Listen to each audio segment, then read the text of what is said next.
The first book of Samuel. There was a certain man from Ramah of Zophim, on Mount Ephraim, and his name was Elkanah, the son of Jeroham, the son of Elihu, the son of Tohu, the son of Zuph, an Ephraimite. And he had 2 wives, the name of one was Hannah, and the name of the second was Peninnah. And Peninnah had sons, but Hannah did not have children. And this man went up from his city, on the established days, so that he might adore and sacrifice to the Lord of hosts at Shiloh. Now the 2 sons of Eli, Hophni and Phinehas, priests of the Lord, were in that place. Then the day arrived, and Elkanah immolated. And he gave portions to his wife Peninnah, and to all her sons and daughters. But to Hannah he gave 1 portion with sorrow. For he loved Hannah, but the Lord had closed her womb. And her rival afflicted her and vehemently distressed her, to a great extent, for she rebuked her that the Lord had closed her womb.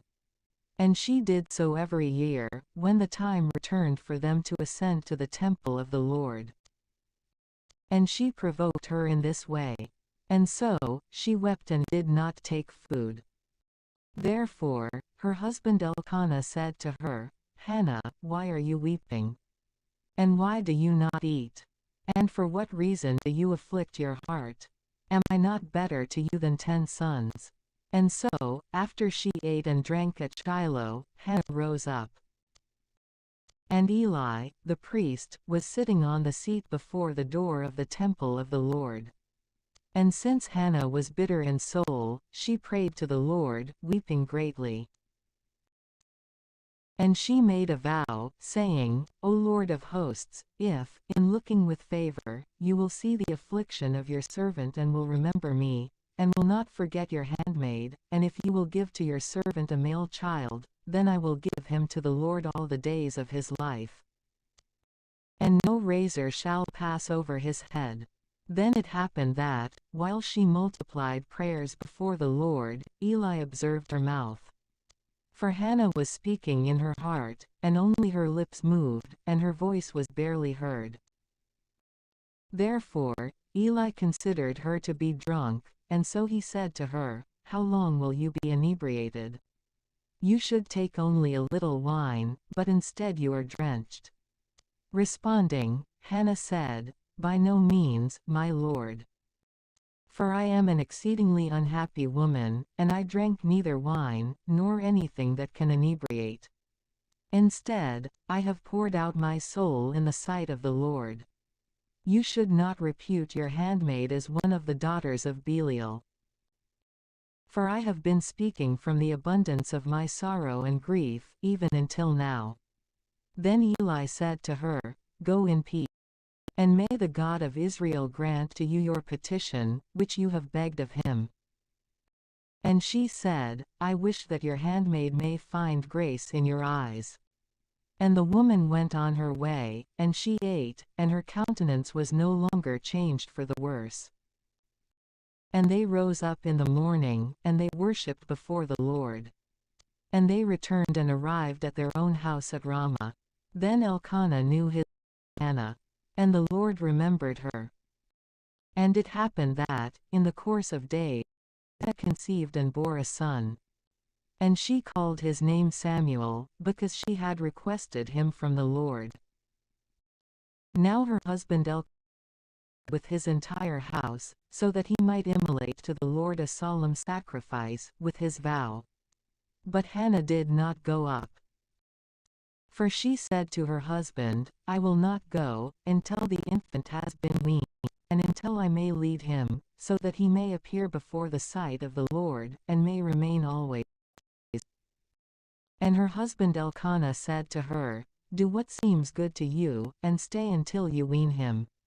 And I pray that the Lord may fulfill his word. Therefore, the woman remained at home, and she breastfed her son, until she withdrew him from milk. And after she had weaned him, she brought him with her, along with 3 calves, and 3 measures of flour, and a small bottle of wine, and she led him to the house of the Lord at Shiloh. But the boy was still a young child.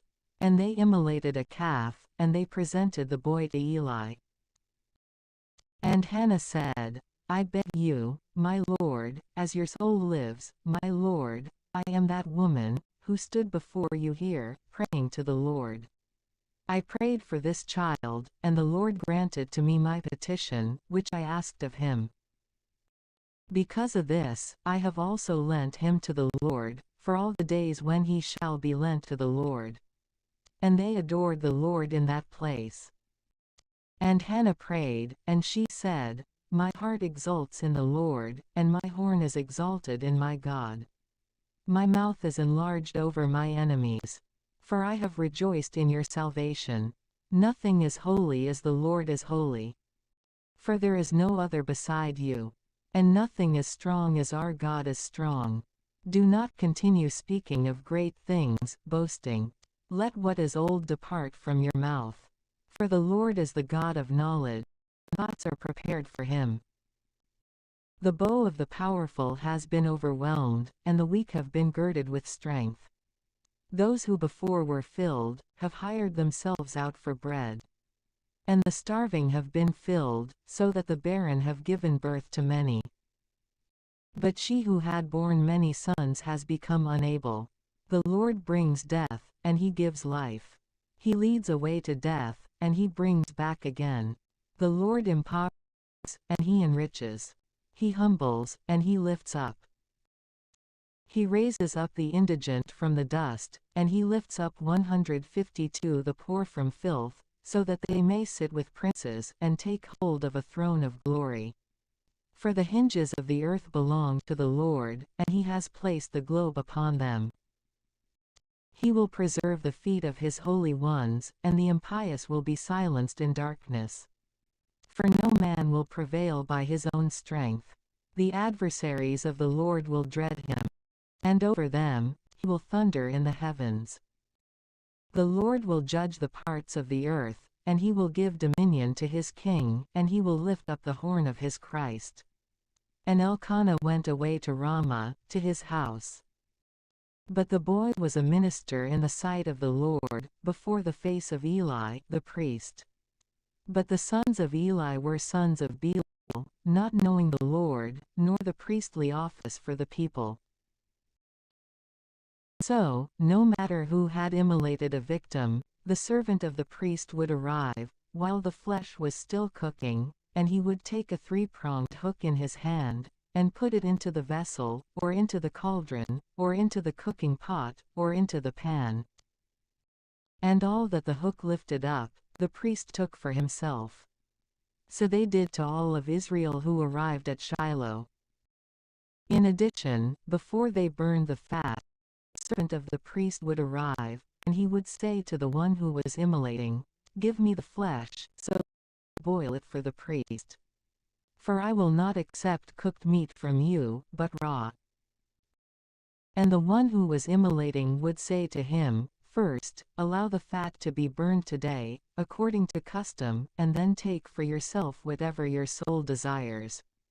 But in response, he would say to him, By no means. Give it to me now, otherwise I will take it by force. Therefore, the servants was exceedingly great before the Lord. For they drew men away from the sacrifice of the Lord. But Samuel was ministering before the face of the Lord, he was a youth girded with a linen ephod. And his mother fashioned a little tunic for him, which she brought to him on the appointed days, assenting with her husband, so that he might immolate the solemn sacrifice. And Eli blessed Elkanah and his wife. And he said to him, May the Lord redeem offspring from this woman, on behalf of the loan that you offered to the Lord. And they went away to their own place. Then the Lord visited Hannah, and she conceived and bore 3 sons and 2 daughters. And the youth Samuel was magnified with the Lord. Now Eli was very old, and he heard all that his sons were doing to all of Israel, and how they were sleeping with the women who were waiting at the door of the tabernacle. And he said to them, you doing these kinds of things, very wicked things, that I have heard from all the people? My sons, do not be willing. For it is no good report that I am hearing, so that you would cause the people of the Lord to transgress. If a man has sinned against a man, God may be able to be appeased over him. But if a man has sinned against the Lord, who will pray for him? But they did not listen to the voice of their father, that the Lord was willing to kill them. But the youth Samuel advanced, and grew up, and he was pleasing to the Lord, as well as to men. Then a man of God went to Eli, and he said to him, Thus says the Lord, Was I not revealed openly to the house of your father, when they were in Egypt in the house of Pharaoh?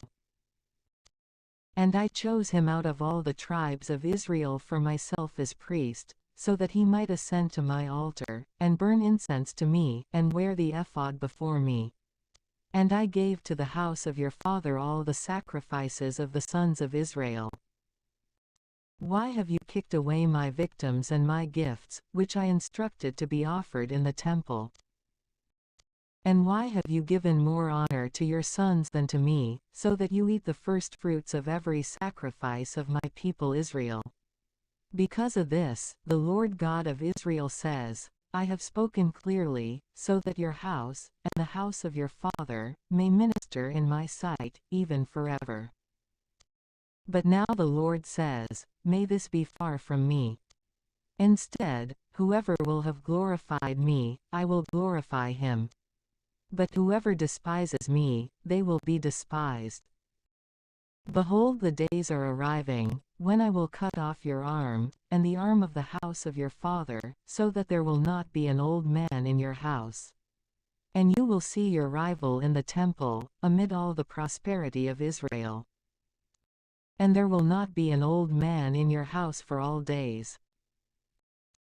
Yet truly, I will not entirely take away a man of you from my altar, but such that your eyes may fail, and your soul may melt away, and a great part of your house may die out, as it pertains to the state of men. But this will be a sign to you, which will happen to your two sons, Hophni and Phinehas, on one day they both will die. And I will raise up for myself a faithful priest, who will act in accord with my heart and my soul. And I will build a faithful house for him. And he will walk before my Christ for all days. Then this will be in the future, that whoever will have remained of your house, he will approach so that he may pray on his behalf. And he will offer a coin of silver, and a twist of bread. And he will say, Permit me, I beg you, one part of the priestly office, so that I may eat a mouthful of bread. Now the boy Samuel was ministering to the Lord before Eli, and the word of the Lord was precious. Days, there was no manifest vision. Then it happened that, on a certain day, Eli was lying in his place. And his eyes had dimmed, so that he was unable to see. And so, to prevent the lamp of God from going out, Samuel was sleeping in the temple of the Lord, where the ark of God was. And the Lord called Samuel. And responding, he said, Here I am. And he ran to Eli, and he said, Here I am. For you called me. He said, I did not call. Return and sleep. And he went away, and he slept. And again, the Lord continued to call to Samuel.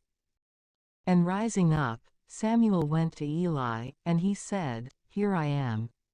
For you called me. And he responded, I did not call you, my son. Return and sleep. Now Samuel did not yet know the Lord, and the word of God had not been revealed to him. And the Lord continued, and he called to Samuel a third time. And rising up, he went to Eli. And he said, Here I am. For you called me. Then Eli understood that the Lord had called the boy. And he said to Samuel, Go and sleep. And if he calls to you from now on, you will say, Speak, Lord, for your servant is listening. Therefore, Samuel went away, and he slept in his place. And the Lord came, and stood, and he called, just as he had called 4 times, Samuel, Samuel. And Samuel said, Speak, Lord, for your servant is listening. And the Lord said to Samuel, Behold, I am accomplishing a word in Israel. Whoever will hear about it, both his ears will ring. In that day, I will raise up against Eli all the things that I have spoken over his house. I will begin, and I will finish. For I have foretold to him 153 that I will judge his house unto eternity because of iniquity.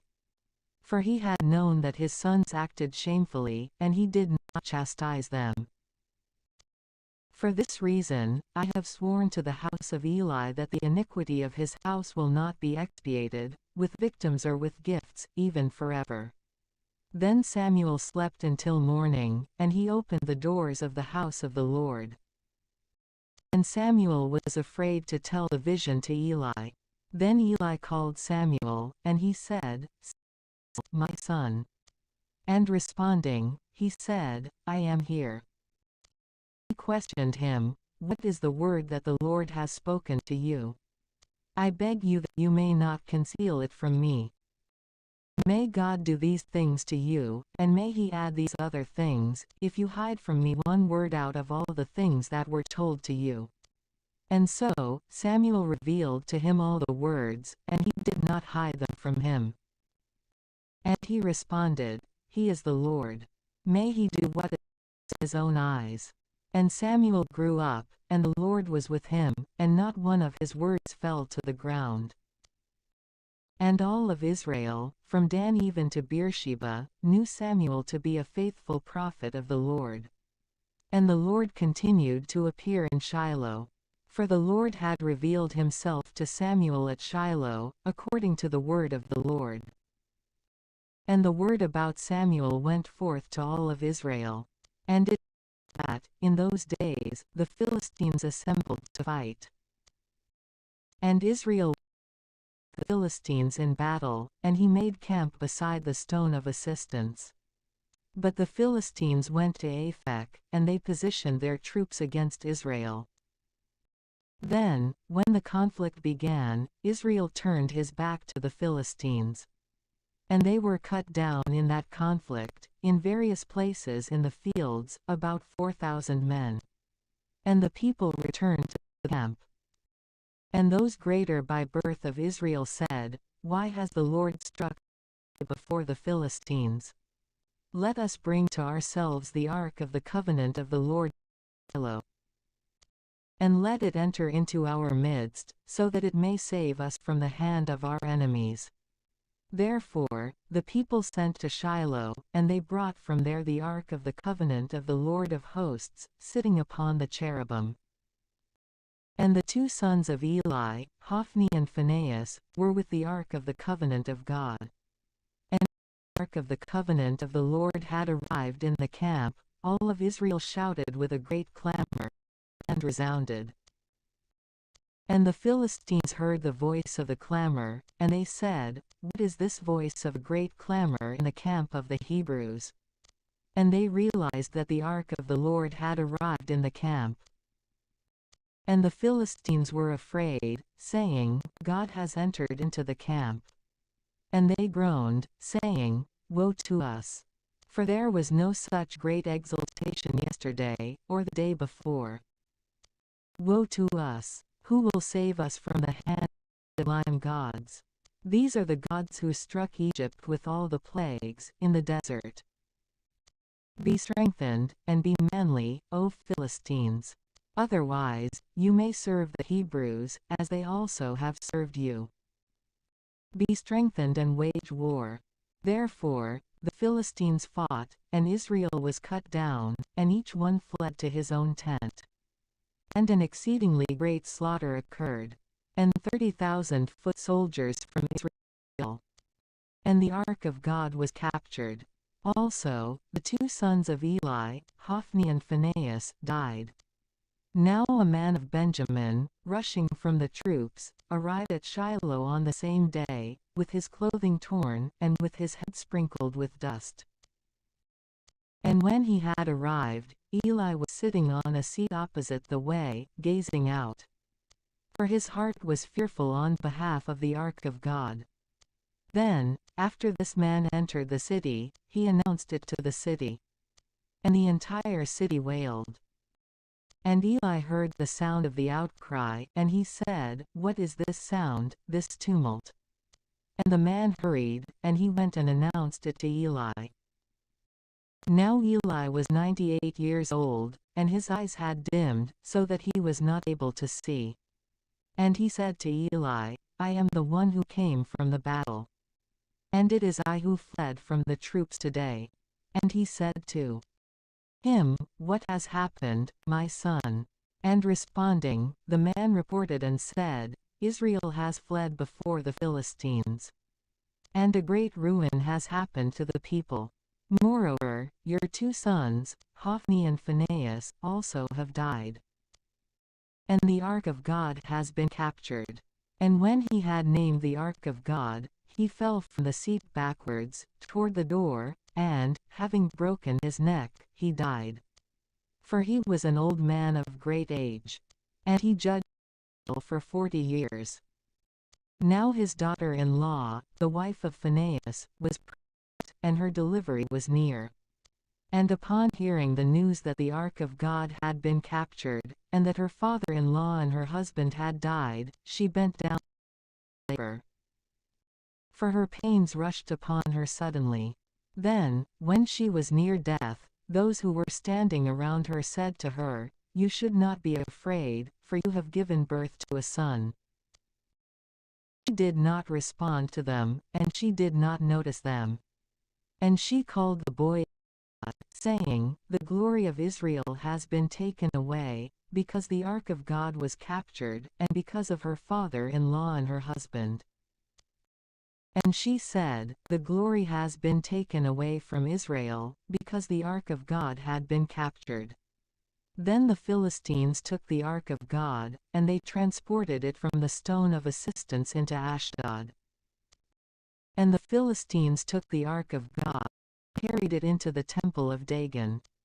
And they stationed it beside Dagon. When the Ashdodites had risen up at first light on the next day, behold, Dagon was lying prone on the ground before the ark of the Lord.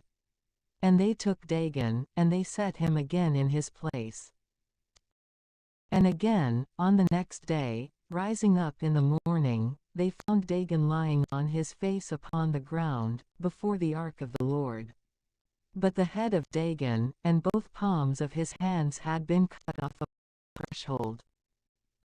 Moreover, only the trunk of Dagon remained in its place. For this reason, the priests of Dagon, and all who enter his temple, do not tread upon the threshold of Dagon in Ashdod, even to this day. Now the hand of the Lord weighed heavily upon the Ashdodites, and he destroyed them. And he struck Ashdod and its borders at the inner part of the buttocks. And in the villages and fields, in the midst of that region, mice rose up and burst forth.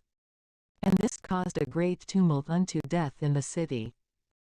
Then the men of Ashdod, seeing this kind of plague, said, "The ark of the God of Israel shall not remain with us. For his hand is harsh, over us and over Dagon, our God."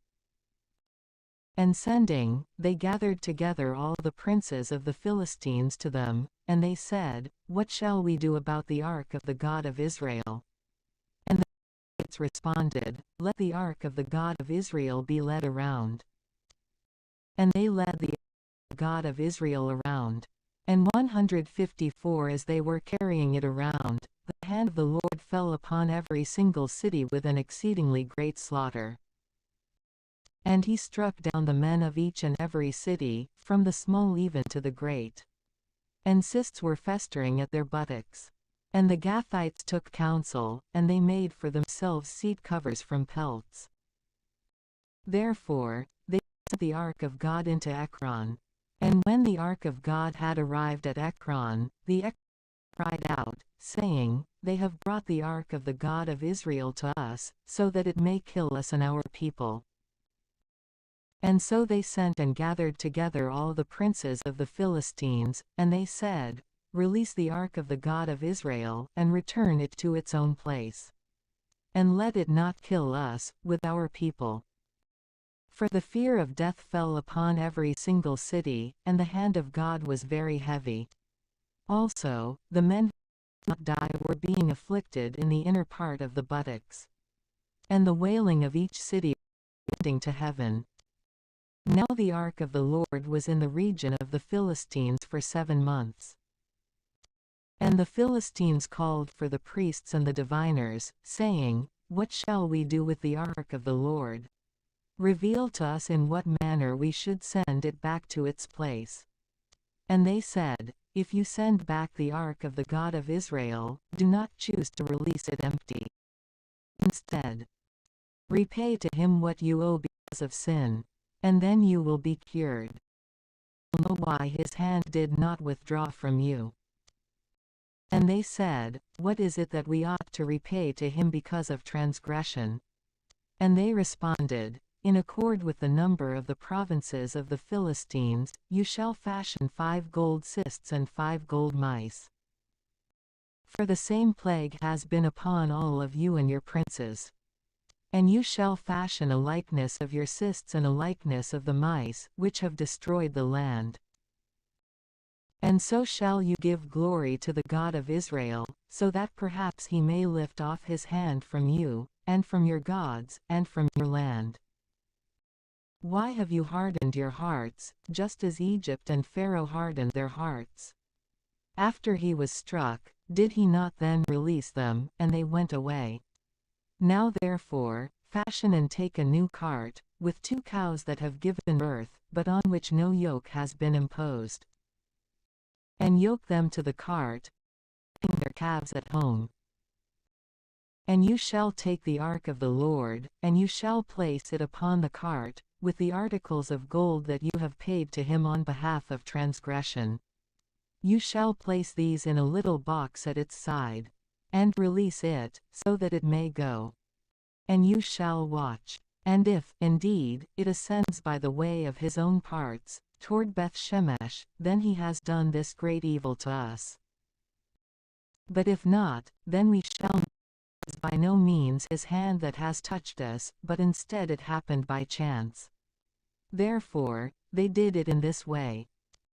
And taking 2 cows that were feeding calves, they yoked them to the cart, and they enclosed their calves at home. And they placed the ark of God upon the cart, with the little box that held the gold mice and the likenesses of the cysts.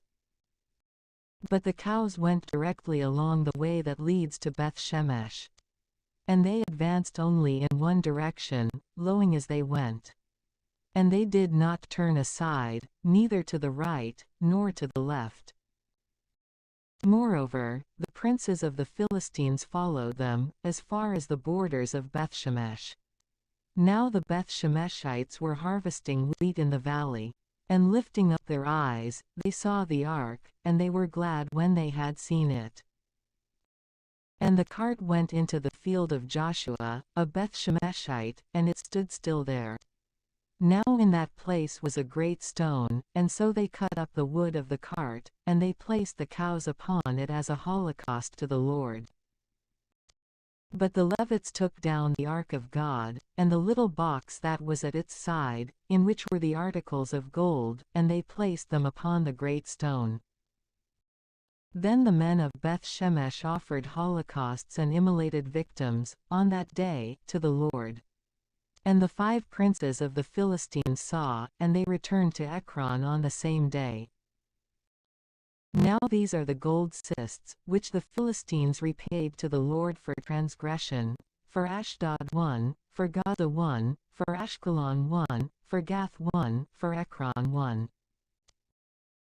And there were gold mice, according to the number of the cities of the Philistines, of the 5 provinces, from the fortified city to the village that was without a wall, and even to the great stone upon which they placed the ark of the Lord, which was, at last in that day, in the field of Joshua, the Beth-Shemeshite. Then he struck down some of the men of Beth-Shemesh, because they had seen the ark of the Lord. And he struck down some of the people, 70 men, and 50,000 of the common people. And the people lamented, because the Lord had struck the people with a great slaughter. And the men of Beth Shemesh said, Who will be able to stand in the sight of the Lord, this holy God? And who will ascend to him from us? And they sent messengers to the inhabitants of Kiriath-Jearim, saying, The Philistines have returned the ark of the Lord. Descend and lead it back to you. Then the men of Kiriath-Jearim arrived, and they led away the ark of the Lord. And they brought it into the house of Abinadab, in Gibeah. Then they sanctified Eleazar, his son, so that he might care for the ark of the Lord. And it happened that, from that day, the ark of the Lord remained in Kiriath-Jearim.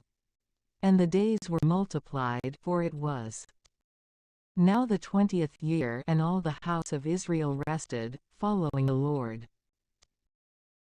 Then Samuel spoke to the entire house of Israel, saying, If you would return to the Lord with your whole heart, take away strange gods from among you, the Baals and Ashtoreth, prepare your hearts for the Lord, and serve him alone. And he will rescue you from the Philistines. Therefore, the sons of Israel took away the Baals and Ashtoreth, and they served the Lord alone. And Samuel said, Gather all of Israel at Mizpah, so that I may pray for you to the Lord. And they convened at Mizpah. And they drew water, and they poured it out in the sight of the Lord. And on that day they fasted, and in that place they said, We have sinned against the Lord. And Samuel judged the sons of Israel at Mizpah. And the Philistines heard that the sons of Israel had gathered together at Mizpah. And the princes of the Philistines ascended against Israel. And when the sons of Israel had heard this, they were afraid before the face of the Philistines. And they said to Samuel, May you not cease to cry out to the Lord our God on our behalf, so that he may save us from the hand of the Philistines. Then Samuel took one suckling lamb, and he offered it whole, as a holocaust to the Lord. And Samuel cried out to the Lord on behalf of Israel, and the Lord heeded him. Then it happened that, while Samuel was offering the 155 holocaust, the Philistines began the battle against Israel. But the Lord thundered with a great crash, on that day, over the Philistines, and he terrified them, and they were cut down before the face of Israel. And the men of Israel, departing from Mizpah, pursued the Philistines, and they struck them down as far as the place which was below Bethkar. Then Samuel took a single stone, placed it between Mizpah and Shen. And he called the name of this place, the stone of assistance. Said, For in this place the Lord gave assistance to us. And the Philistines were they no longer drew near, so that they might enter into the borders of Israel. And so, the hand of the Lord was over the Philistines during all the days of Samuel. And the cities that the Philistines had taken from Israel were restored to Israel, from Ekron as far as Gath, with their borders. And he freed Israel from the hand of the Philistines. And there was peace between Israel and the Amorites. And Samuel judged Israel all the days of his life. And he went each year, traveling around to Bethel, and to Gilgal, and to Mizpah, and he judged Israel in the above stated places. And he returned to Ramah. For his house was there, and he judged Israel there. And then he built an altar to the Lord there. And it happened that, when Samuel had become old, he appointed his sons as judges over Israel. Now the name of his firstborn son was Joel, and the name of the second was Abijah, judges at Beersheba.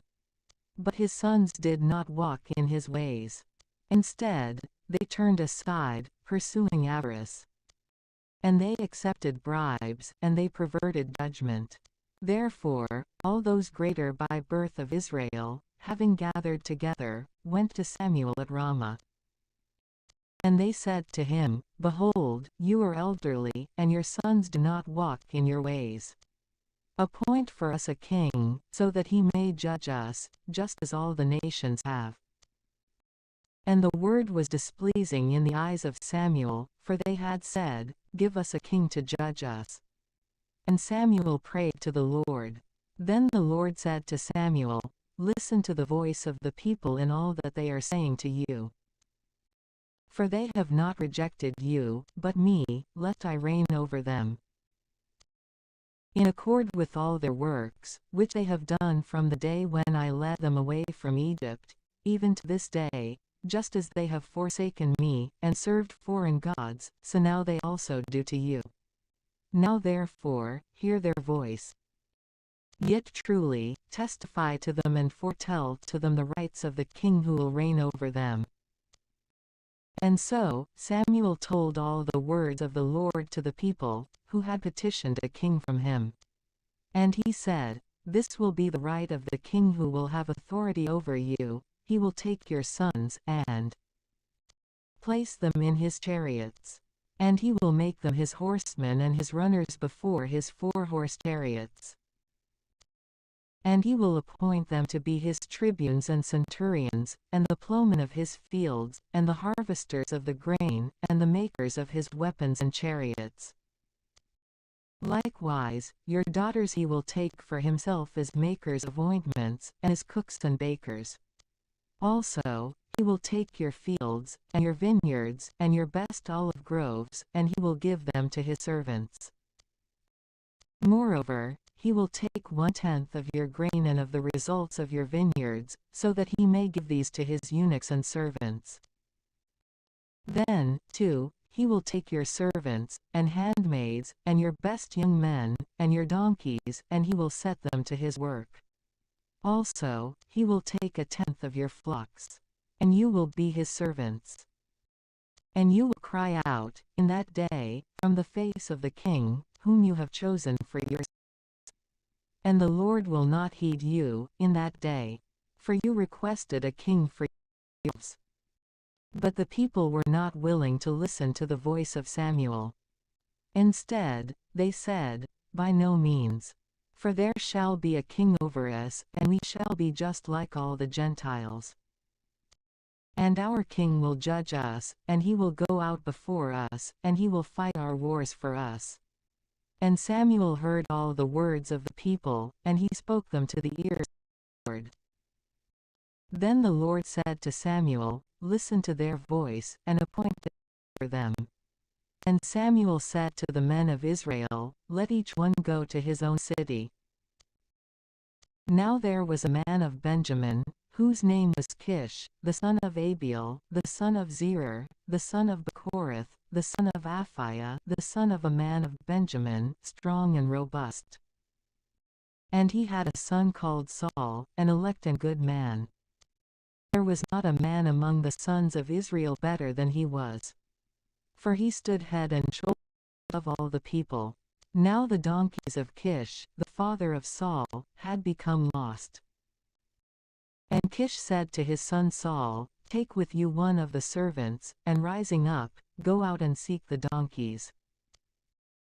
And when they had passed through Mount Ephraim, and through the land of Shalisha, and had not found them, they crossed also through the land of Shalim, and they were not there, and through the land of Benjamin, and they found nothing. And when they had arrived in the land of Zuph, Saul said to the servant who was with him, Come, and let us return, otherwise perhaps my father may forget the donkeys, and become anxious over us. And he said to him, Behold, there is a man of God in this city, a noble man. All that he says, happens without fail. Now therefore, let us go there. For perhaps he may tell us about our way, because of which we have arrived.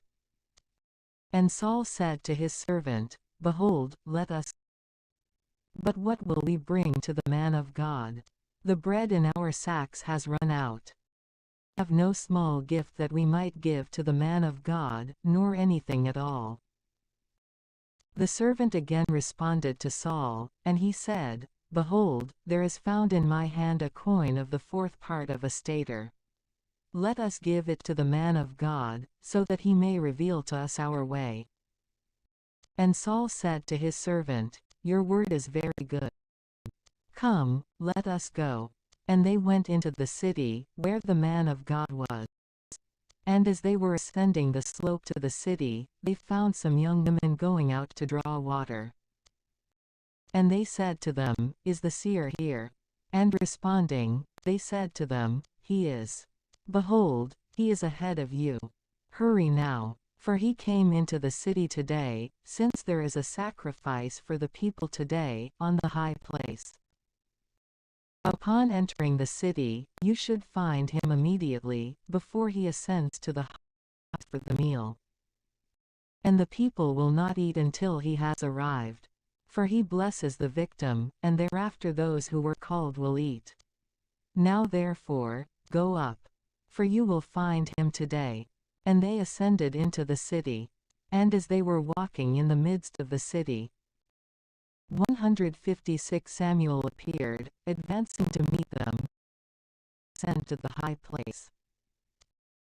Now the Lord had revealed to the ear of Samuel, before Saul had arrived, saying, "Tomorrow, at the same hour that it is now, I will send a man from the land of Benjamin.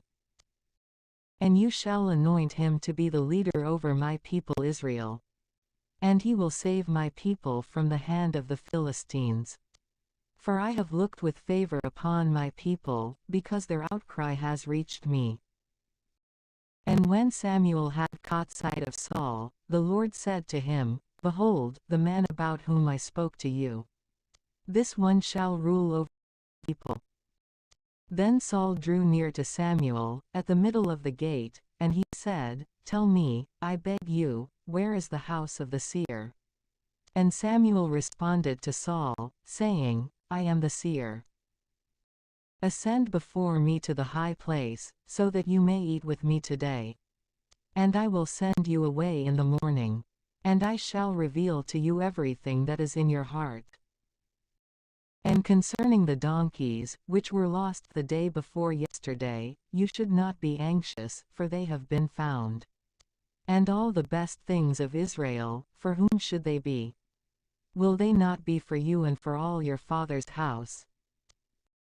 And responding, Saul said, "Am I not a son of Benjamin, the least tribe of Israel, and are not my kindred the last among all the families from the tribe of Benjamin?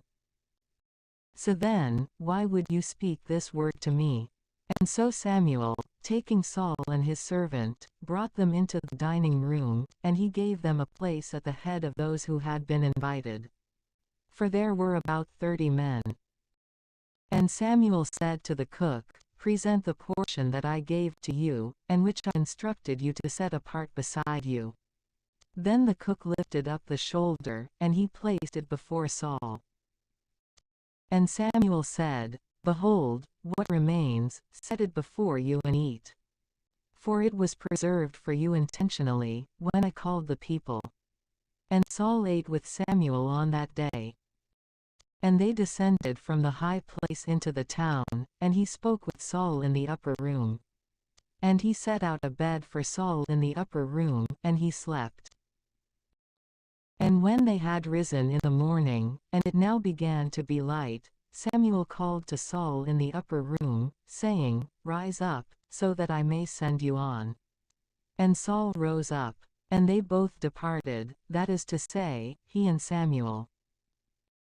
And as they were descending to the very limit of the city, Samuel said to Saul, "Tell the servant to go ahead of us, and to continue on. But as for you, stay here a little while, so that I may reveal the word of the Lord to you." Then Samuel took a little vial of oil, and poured it on his head. And he kissed him, and said, "Behold, the Lord has anointed you as first ruler over his inheritance. And you shall free his people from the hands of their enemies, who are all around them. And this shall be a sign for you that God has anointed you as ruler. When you will have departed from me this day, you will find 2 men beside the sepulchre of Rachel in the parts of Benjamin to the south.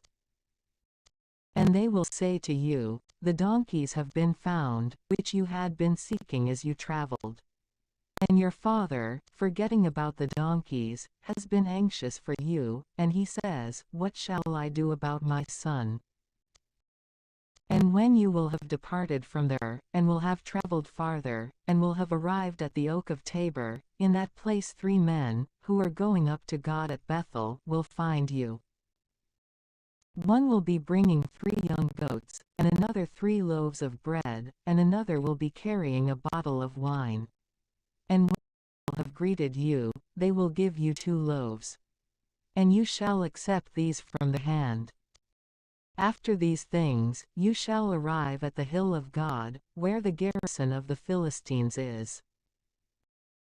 And when you will have entered the city there, you will meet a company of prophets, descending from the high place, with a psaltery, and a timbrel, and a pipe, and a harp before them, and they will be prophesying. And the Spirit of the Lord will spring up within you, and you shall prophesy with them, and you shall be changed into another man. Therefore, when these signs will have happened to you, do whatever your hand will find, for the Lord is with you. And you shall descend before me into Gilgal, so that you may offer an oblation, and may immolate victims of peace. For 7 days, you shall wait, until I come to you, and reveal to you what you should do. And so, when he had turned his shoulder, so that he might go away from Samuel, God changed him to another heart. And all these signs occurred on that day. And they arrived at the above-stated hill, and behold, a group of prophets met him. And the Spirit of the Lord leapt up within him, and he prophesied in their midst. Then all those who had known him yesterday and the day before, seeing that he was with the prophets, and that he was prophesying, said to one another, What is this thing that has happened to the son of Kish? Could Saul also be among the prophets? And one would respond to the other, saying, And who is their father? Because of this, it turned into a proverb, Could Saul also be among the prophets? Then he ceased to prophesy, and he went to the high place. And the uncle of Saul said to him, and to his servant, Where did you go? And they responded, To seek the donkeys. When we did not find them, we went to Samuel. And his uncle said to him, Tell me what Samuel said to you. And Saul said to his uncle, He told us that the donkeys would be found. But the word about the kingdom, which Samuel had spoken to him, he did not reveal to him. And Samuel called the people together, to the Lord at Mizpah. And he said to the sons of Israel, Thus says the Lord God of Israel, I led Israel away from Egypt, and I rescued you from the hand of the Egyptians, and from the hand of all the kings who were afflicting you.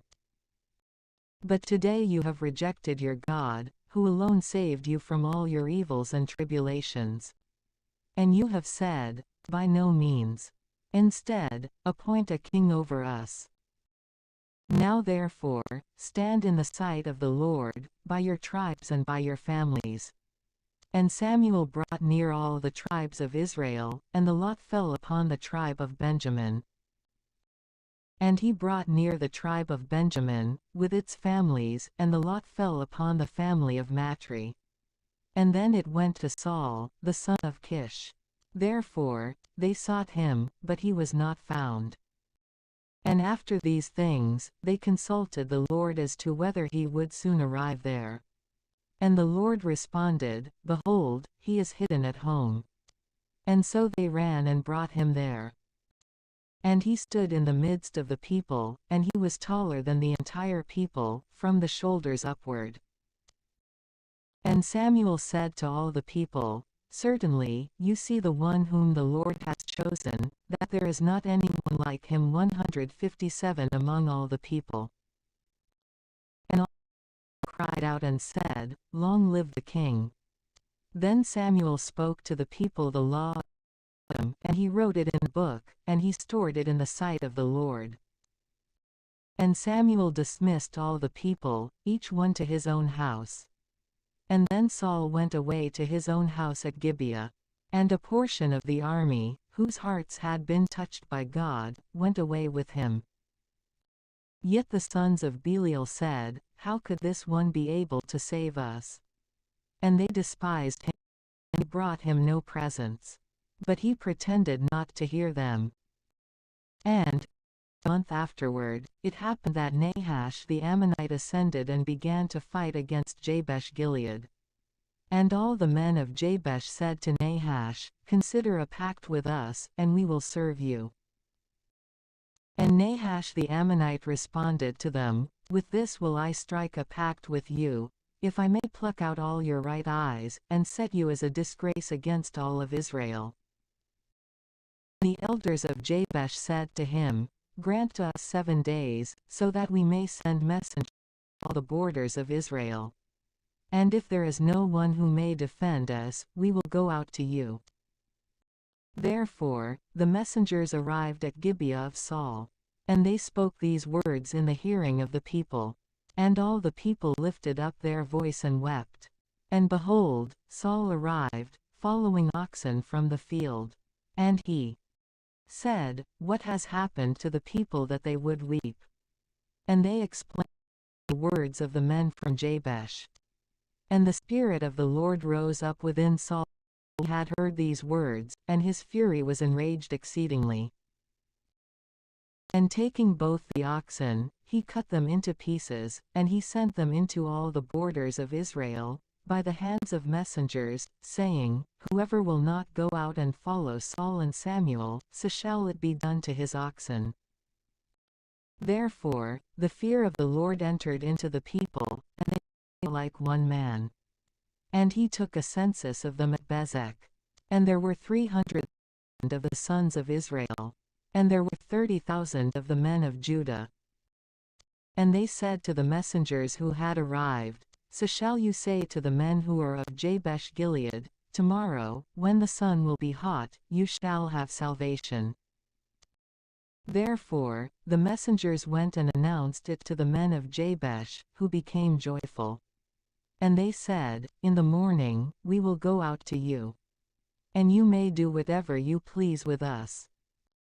And it happened that, when the next day had arrived, Saul arranged the people into 3 parts. And he entered into the middle of the camp at the early morning watch, and he struck down the Ammonites until the day grew hot. Then the remainder were dispersed, so much so that not even 2 of them were left together. And the people said to Samuel, Who is the one who said, Should Saul reign over us? Present the men, and we will put them to death. And Saul said, No one shall be killed on this day. For today the Lord has accomplished salvation in Israel. Then Samuel said to the people, Come, and let us go to Gilgal, and let us renew the kingdom there. And all the people traveled to Gilgal. And there they made Saul king, in the sight of the Lord at Gilgal. And there they immolated victims of peace, before the Lord. And there Saul and all the men of Israel rejoiced exceedingly. Then Samuel said to all of Israel, Behold, I have listened to your voice, according to all that you have said to me, and I have appointed a king over you. And now the king advances before you. But I am old and have gray hair. Moreover, my sons are with you. And so, having conversed before you from my youth, even until this day, behold, I am here. Speak about me before the Lord, and before his Christ, as to whether I have taken anyone's ox or donkey, or whether I have falsely accused anyone, or whether I have oppressed anyone, or whether I have accepted a bribe from the hand of anyone, and I will repudiate the same, this day. I will restore it to you. And they said, You have not falsely accused us, nor oppressed us, nor have you taken anything from the hand of anyone. And he said to them, The Lord is a witness against you, and his Christ is a witness this day, that you have not found anything in my hand. And they said, He is the witness. And Samuel said to the people, It is the Lord who appointed Moses and Aaron, and who led our fathers away from the land of Egypt. Now therefore, stand, so that I may contend in judgment against you before the Lord, about all the mercies of the Lord, which he has given to you and to your fathers, how Jacob entered into Egypt, and your fathers cried out to the Lord. And the Lord sent Moses and Aaron, and he led your fathers away from Egypt, and he transferred them to this place. But they forgot the Lord God, and so he delivered them into the hand of Sisera, master of the army of Hazor, and into the hand of the Philistines, and into the hand of the king of Moab. And they fought against them. But afterward, they cried out to the Lord, and they said, We have sinned, because we have forsaken the Lord, and we have served the Baals and Ashtoreth. Now therefore, rescue us from the hand of our enemies, and we will serve you. And the Lord sent Jerubbaal, and Bedan, and Jephthah, and Samuel, and he rescued you from the hand of your enemies all around, and you lived in confidence. Then, seeing that Nahash, the king of the sons of Ammon, had arrived against you, you said to me, By no means. Instead, a king shall reign over us, even though the Lord your God was reigning over you. Now therefore, your king is present, whom you chose and requested. Behold, the Lord has given you a king. If you will fear the Lord, and serve him, and listen to his voice, and not provoke the mouth of the Lord, then both you, and the king who rules over you, will be following the Lord your God. But if you will not listen to the voice of the Lord, but instead you provoke his words, then the hand of the Lord will be over you and over your fathers. Therefore, stand now, and see this great thing, which the Lord will accomplish in your sight. Is it not the harvest of the wheat today? I will call upon the Lord, and he will send thunder and rain. And you will know and see that you have done a great evil in the sight of the Lord, by petitioning for a king over you. And Samuel cried out to the Lord, and the Lord sent thunder and rain on that day. And all the people feared the Lord and Samuel exceedingly. And all the people said to Samuel, Pray, on behalf of your servants, to the Lord your God, so that we may not die. For we have added to all our sins this evil, that we would petition for a king. Then Samuel said to the people, Do not be afraid. You have done all this evil. Yet truly, do not choose to withdraw from the back of the 158th Lord. Instead, serve the Lord with all your heart. And do not choose to turn aside after vanities, which will never benefit you, nor rescue you, since they are empty. And the Lord will not abandon his people, because of his great name. For the Lord has sworn to make you his people. So then, far be it from me, this sin against the Lord, that I would cease to pray for you. And so, I will teach you the good and upright way. Therefore, fear the Lord, and serve him in truth and from your whole heart. For you have seen the great works that he has done among you.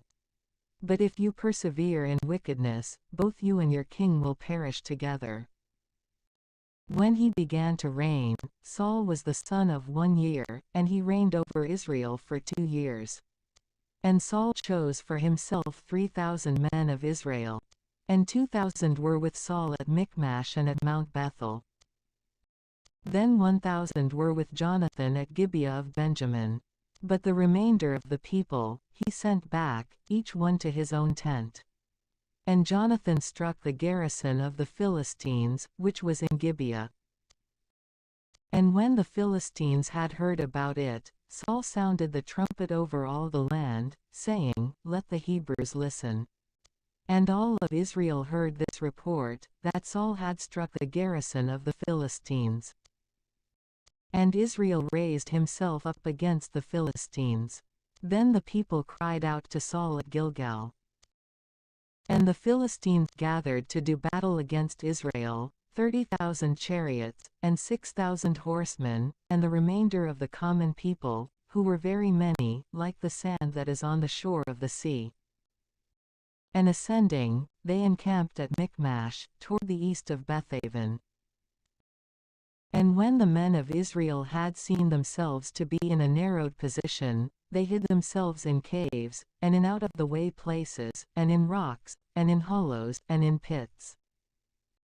Then some of the Hebrews crossed over the Jordan, into the land of Gad and Gilead. And while Saul was still at Gilgal, the entire people who followed him were terrified. But he waited for 7 days, in accord with what was agreed with Samuel. But Samuel did not arrive at Gilgal, for the people were staying away from him. Therefore, Saul said, "Bring me the holocaust and the peace offerings." And he offered the holocaust. And when he had completed the offering of the holocaust, behold, Samuel arrived. And Saul went out to meet him, so that he might greet him. And Samuel said to him, "What have you done?"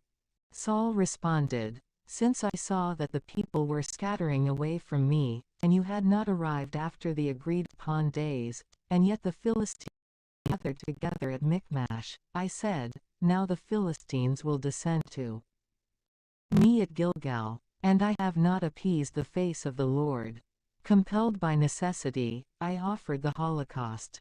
And Samuel said to Saul, "You have acted foolishly. You have not kept the commandments of the Lord your God, which he instructed to you. And if you had not acted in this way, the Lord would, here and now, have prepared you over Israel forever. But by no means shall your kingdom rise up any more. The Lord has sought for himself a man according to his own heart.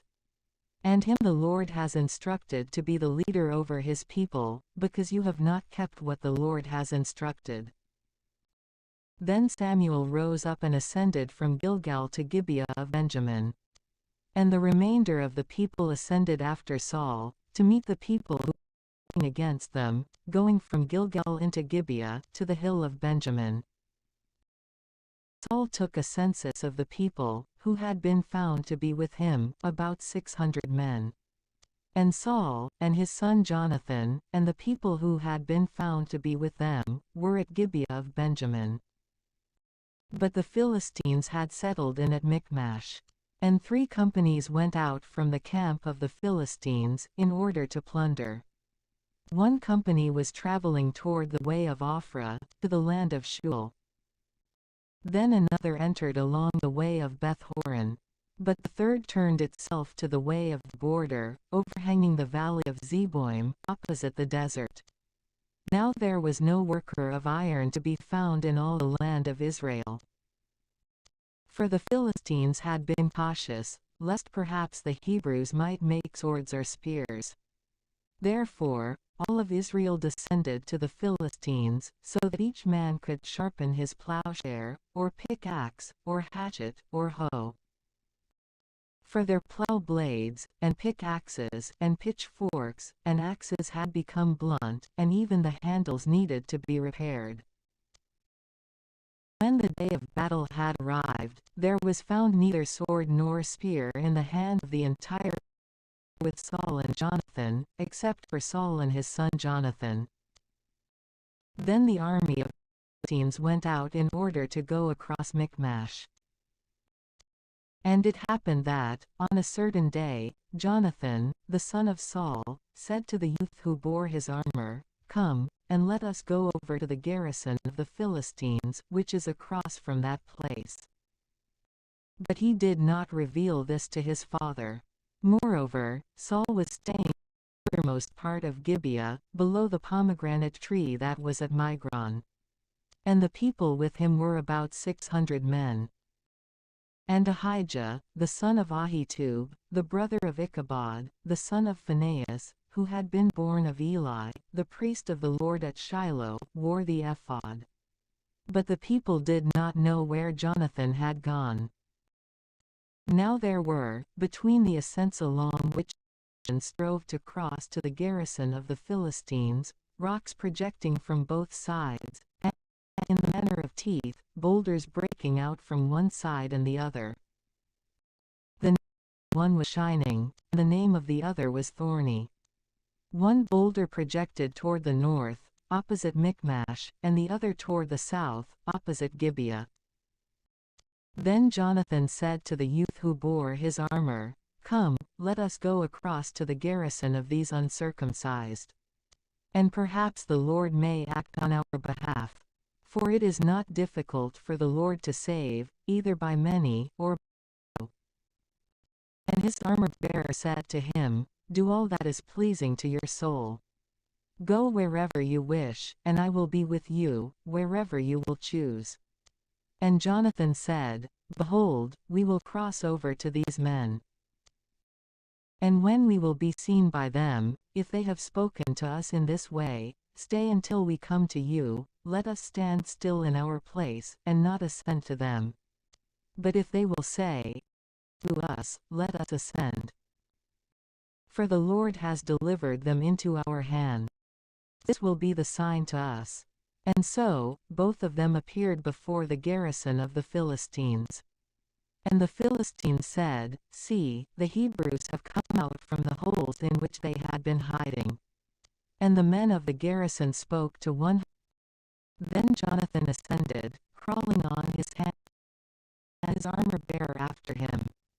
And then, some fell before Jonathan, 20 of the men, in the midst of an area of land that a yoke of oxen would usually plow in a day. And a miracle occurred in the camp. And all of the people of their garrison, who had gone out in order to plunder, were stupefied. And the earth trembled. And it happened as a miracle from God. And the of Saul, who were at Gibeah of Benjamin, looked out, and behold, a multitude was dispersed, this way and that. And Saul said to the people who were with him, "Inquire and see who has gone out from us." And when they had inquired, it was found that Jonathan and his army were present. And Saul said to Ahijah, "Bring the ark of the God." And while Saul spoke to the priest, there arose a great tumult in the camp of the Philistines. It was increasing, little by little, and it was being heard more clearly. And Saul said, "Withdraw your hand." Then Saul, and all the people who were with him, cried together, and they went to the place of the conflict. And behold, each one's sword had been turned against his neighbor, and there was a very great slaughter. Moreover, the Hebrews who had been with the Philistines yesterday and the day before, and who had ascended with them into the camp, turned back so that they might be with those of Israel who were with Saul and Jonathan. Likewise, all the Israelites who had hidden themselves on Mount Ephraim, hearing that the Philistines had fled, joined themselves with their own in the battle. And there were with Saul about 10,000 men. And the Lord saved Israel on that day. But the fight continued as far as Bethaven. And the men of Israel were joined together on that day. And Saul made the people swear, saying, "Cursed be the man who will eat bread, until evening, until I am avenged of my enemies." And the entire people did not consume bread. And all the common people went into a forest, in which there was honey on the surface of the field. And so the people entered the forest, and there appeared flowing honey, but no one drew his hand near his mouth. For the people were afraid of the oath. But Jonathan had not heard that his father had bound the people to an oath. And so he extended the top of the staff that he was holding in his hand, and he dipped it in a honeycomb. And he turned his hand to his mouth, and his eyes were brightened. And in response, one of the people said, "Your father has bound the people by an oath, saying, 'Cursed be the man who will eat any bread this day.'" And Jonathan said, "My father has troubled the land. You have seen for yourselves that my eyes were brightened, because I tasted a little of this honey. How much more so, if the people had eaten from the plunder that they find with their enemies? Would not a greater slaughter have been accomplished among the Philistines?" Therefore, on that day, they struck down the Philistines, from Michmash as far as Aijalon. But the people were exceedingly wearied. And turning to the spoils, they took sheep, and oxen, and calves, and they slew them on the ground. And the people ate with blood. Then they reported to Saul, saying that the people had sinned against the Lord, eating with blood. And he said, You have transgressed. Roll a great stone to me, here and now. And Saul said, Disperse yourselves among the common people, and tell each one of them to bring to me his ox and his ram, and to slay them upon this stone, and to eat, so that you will not sin against the Lord, in eating with blood. And so, each one, out of all the people, brought his ox, by his own hand, throughout the night. And they slew them there. Then Saul built an altar to the Lord.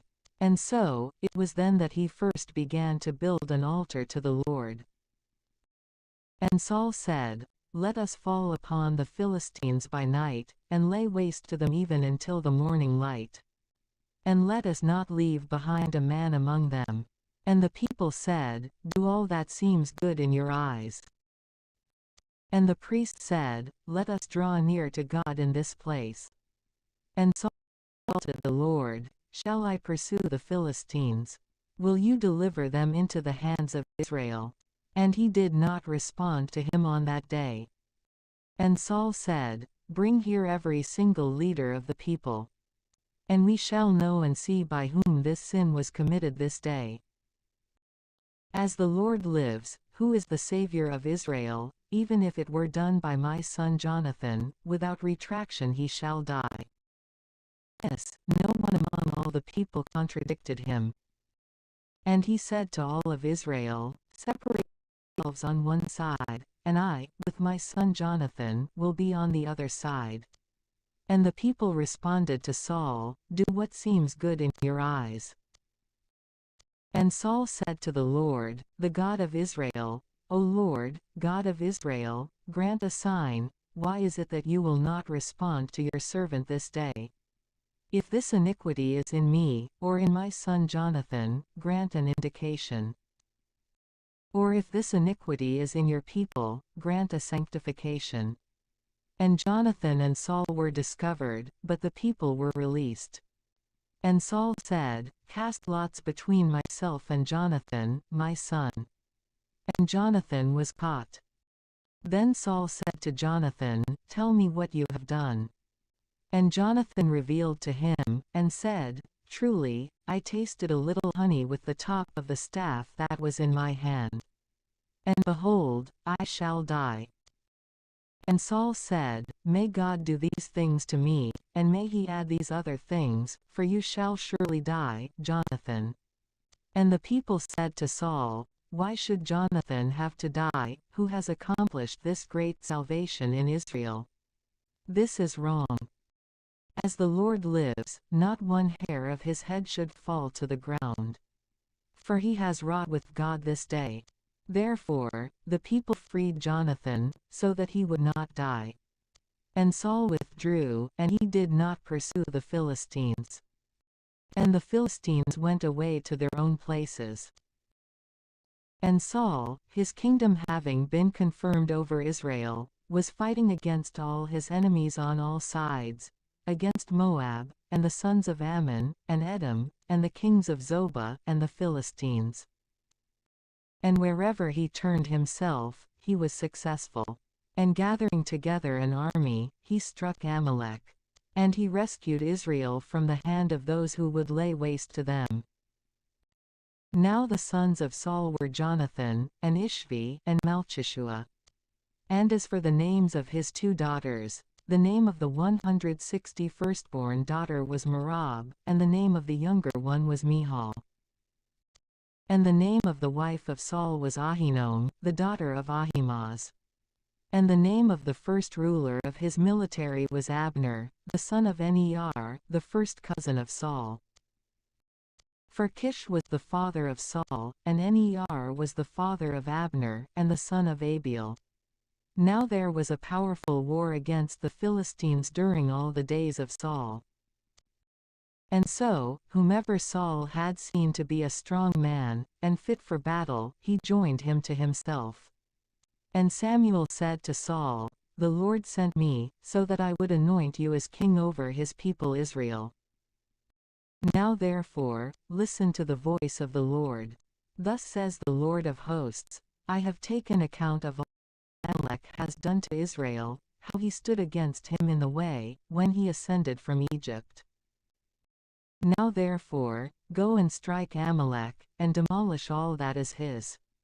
You shall not spare him, and you shall not covet anything out of the things that are his. Instead, kill from man even to woman, and little ones as well as infants, ox and sheep, camel and donkey. And so instructed the people, and he numbered them like lambs, 200,000 foot soldiers, and 10,000 men of Judah. Had arrived as far as the city of Amalek, he placed ambushes. Saul said to the Kenite, Go away, withdraw, and descend from Amalek. Otherwise, I will include you with him. For you showed mercy to all the sons of Israel, when they ascended from Egypt. And so the Kenite withdrew from the midst of Amalek. And Saul struck down Amalek, from Havilah even until he arrived at Shur, which is opposite the region of Egypt. And he apprehended Agag, the Amalek, alive. But all the common people he put to death with the edge of the sword. And Saul and the people spared Agag, and the best of the flocks of sheep, and of the herds, and the garments, and the rams, and all that was beautiful, and they were not willing to destroy them. Yet truly, whatever was vile or worthless, these they demolished. The word of the Lord came to Samuel, saying, It displeases me that I have appointed Saul as king. For he has forsaken me, and he has not fulfilled the work of my words.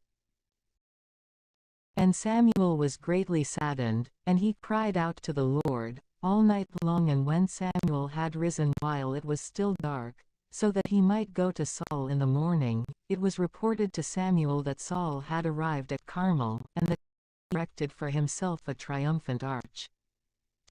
And, while returning, he continued on and descended to Gilgal.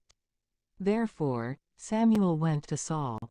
And Saul was offering a holocaust to the Lord, from the best of the spoils which he had brought from Amalek.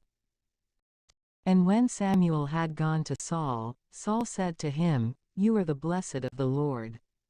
I have fulfilled the word of the Lord. And Samuel said, Then what is this voice of the flocks, which resounds in my ears, herds, which I am hearing? And Saul said, They have brought these from Amalek. For the people spared the best of the sheep and of the herds, so that they might be immolated to the Lord your God. Yet truly, the remainder we have slain. Then Samuel said to Saul, Permit me, and I will reveal to you what the Lord has said to me this night. And he said to him, Speak. And Samuel said, Was it not when you were little in your own eyes that you were made the head of the tribes of Israel? And the Lord anointed you as king over Israel. And the Lord sent you on the way, and he said, Go and put to death the sinners of Amalek.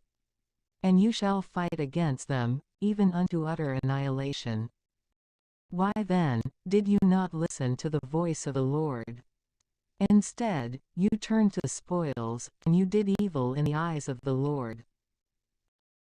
And Saul said to Samuel, On the contrary, I did listen to the voice of the Lord, and I walked in the way along which the Lord sent me, and I led back Agag, the king of Amalek, and I put to death Amalek. But the people took some of the spoils, sheep and oxen, as the first fruits of those things that were to immolate to the Lord their God at Gilgal. And Samuel said, Does the Lord want holocausts and victims, and not instead that the voice of the Lord should be obeyed? For obedience is better than sacrifice, and to heed is greater than to offer the fat of rams. Therefore, it is like the sin of paganism to rebel, and it is like the crime of idolatry to refuse to obey.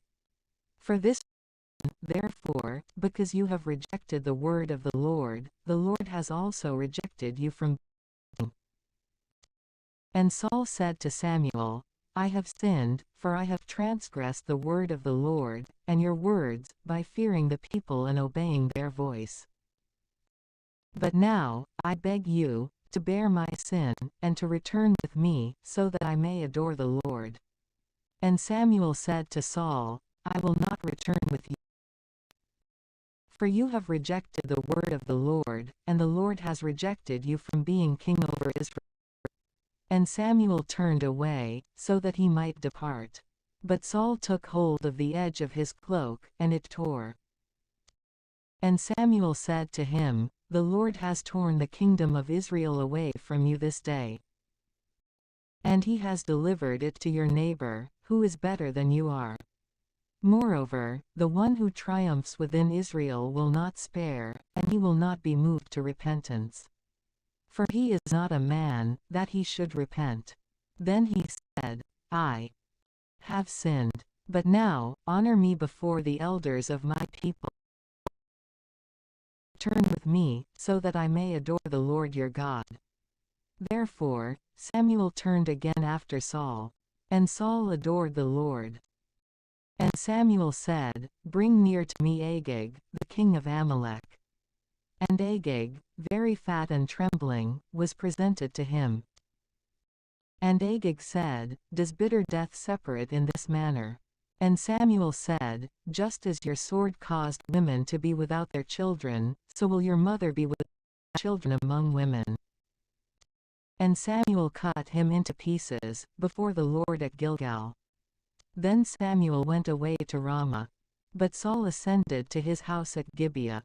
And Samuel did not see Saul any more, until the day of his death.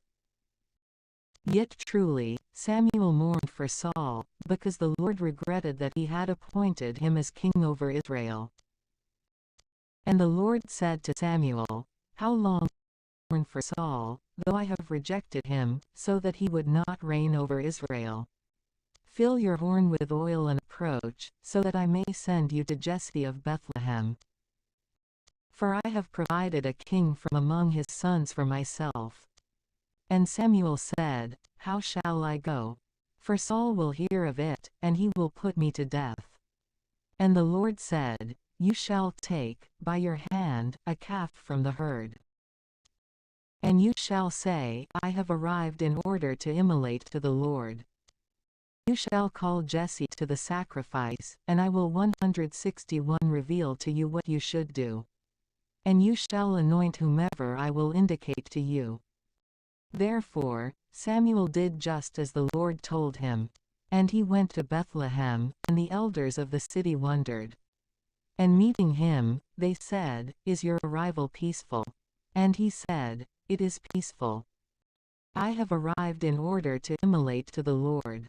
Be sanctified, and come with me to the sacrifice." Then he sanctified Jesse and his sons, and he called them to the sacrifice. And when they had entered, he saw Eliab, and he said, "Could he be the Christ in the sight of the Lord?" And the Lord said to Samuel, "You should not look with favor on his face, nor on the height of his stature. For I have rejected him. Neither do I judge by the appearance of a man. For man sees those things that are apparent, but the Lord beholds the heart." And Jesse called Abinadab, and he brought him before Samuel. And he said, "Neither has the Lord chosen this one." Then Jesse brought Shammah. And he said about him, "And the Lord has not chosen this one." And so Jesse brought his 7 sons before Samuel. And Samuel said to Jesse, "The Lord has not chosen any of these." And Samuel said to Jesse, "Could the sons now be completed?"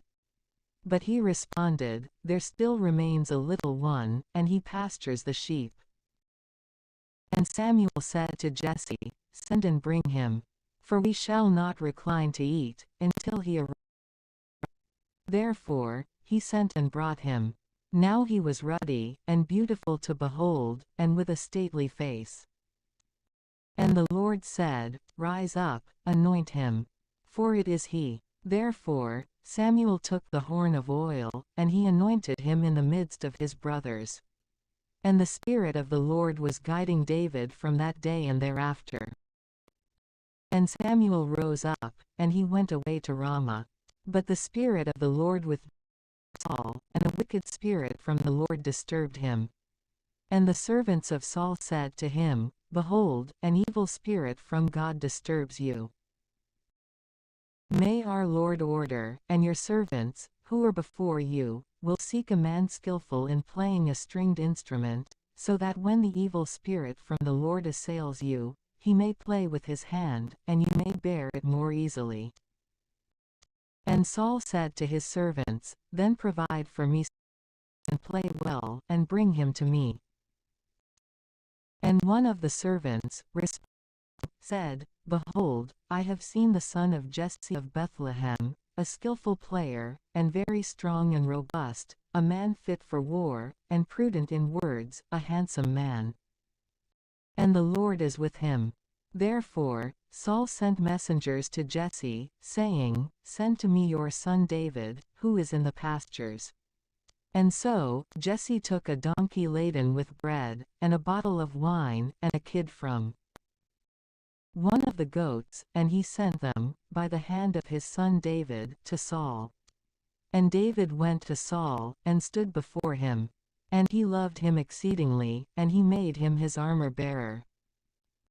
And Saul sent to Jesse, saying, Let David remain before my sight. For he has found favor in my eyes. And so, whenever the evil spirit from the Lord assailed Saul, David took up his stringed instrument, and he struck it with his hand, and Saul was refreshed and uplifted. For the evil spirit withdrew from him. Now the Philistines, gathering their troops for battle, assembled at Socoh of Judah. And they made camp between Socoh and Azekah, within the borders of Damim. But Saul and the sons of Israel, having gathered together, went to the valley of Terebinth. And they positioned the army so as to fight against the Philistines. And the Philistines were standing on a mountain on the other side. And there was a valley between them.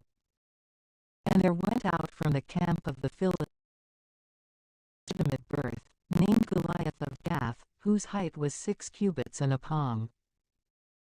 And he had a helmet of brass upon his head, and he was clothed with a breastplate of scales.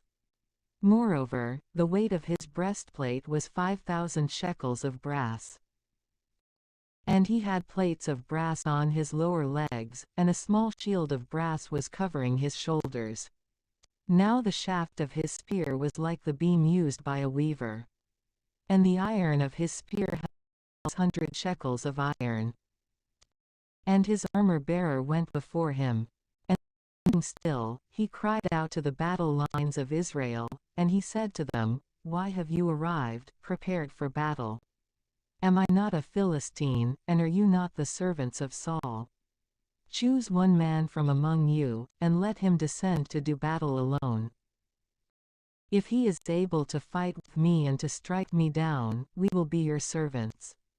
But if I will prevail over him, and strike him down, you will be the servants, and you will us. And the Philistine was saying, I have reproached the troops of Israel. Present a man to me, and let him undertake a fight against me alone.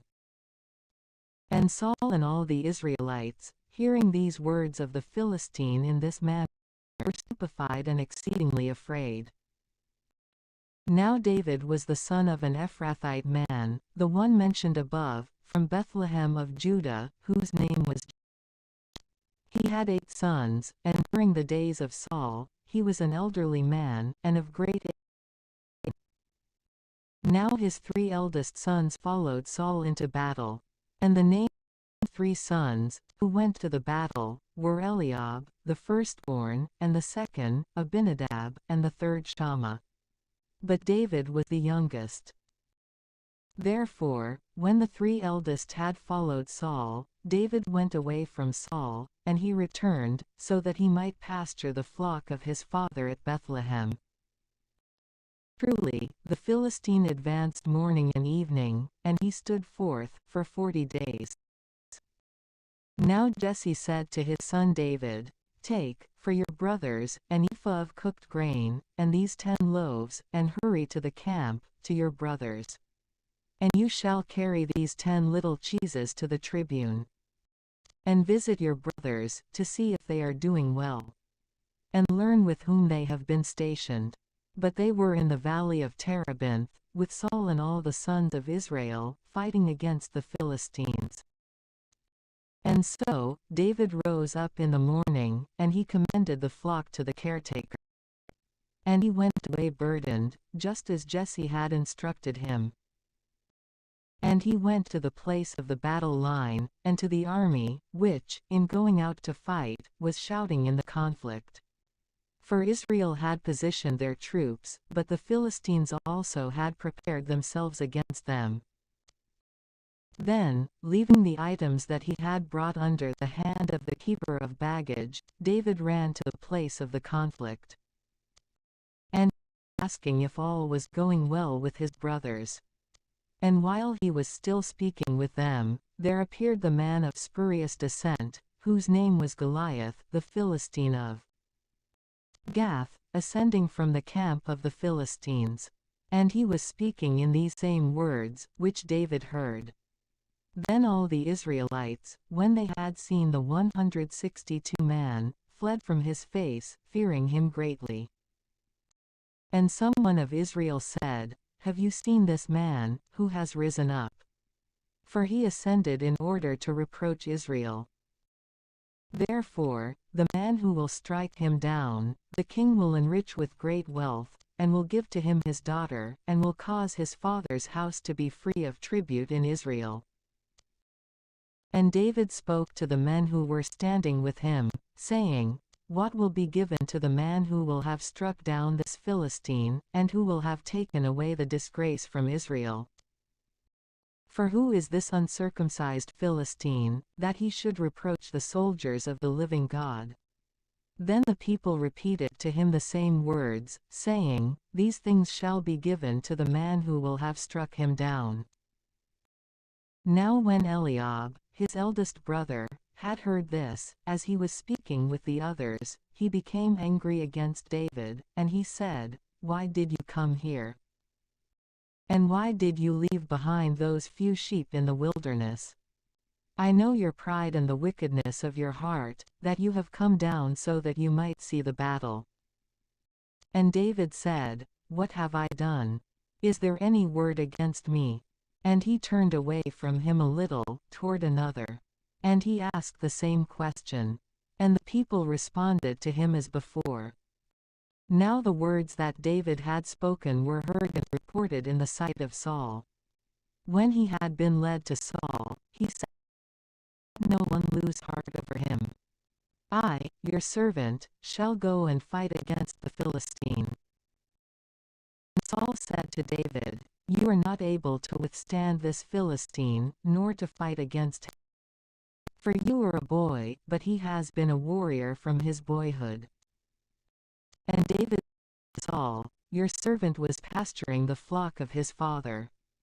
And there approached a lion or a bear, and it took a ram from the midst of the flock.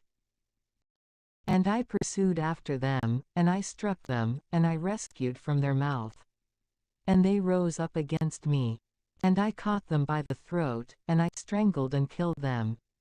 For I, your servant, have killed both lion and bear. And so the circumcised Philistine, too, will be like one of them. Now I will go and take the reproach of the people.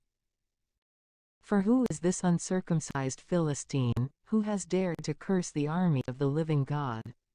And David said, The Lord who rescued me from the hand of the lion, and from the hand of the bear, he himself will free me from the hand of this Philistine. Then Saul said to David, Go, and may the Lord be with you. And Saul clothed David with his garments, and put a helmet of brass upon his head, and he clothed him with a breastplate. David, having girded his sword over his armor, began to see if he could walk in the armor. But he was not accustomed to it. And David said to Saul, I cannot move about in this way, for I am not used to it. and he put them aside. And he took up his staff, which he held always in his hands. And he chose for himself 5 very smooth stones from the torrent. And he put them into the shepherd's bag that he had with him. And he took up a sling in his hand. And he went out against the Philistine. And the Philistine, advancing, went and drew near against David. And his armor-bearer was before him. And when the Philistine had seen and considered David, he despised him. For he was a youth, ruddy and of handsome appearance. And the Philistine said to David, Am I a dog, that you approach against me with a staff? And the Philistine cursed David by his God.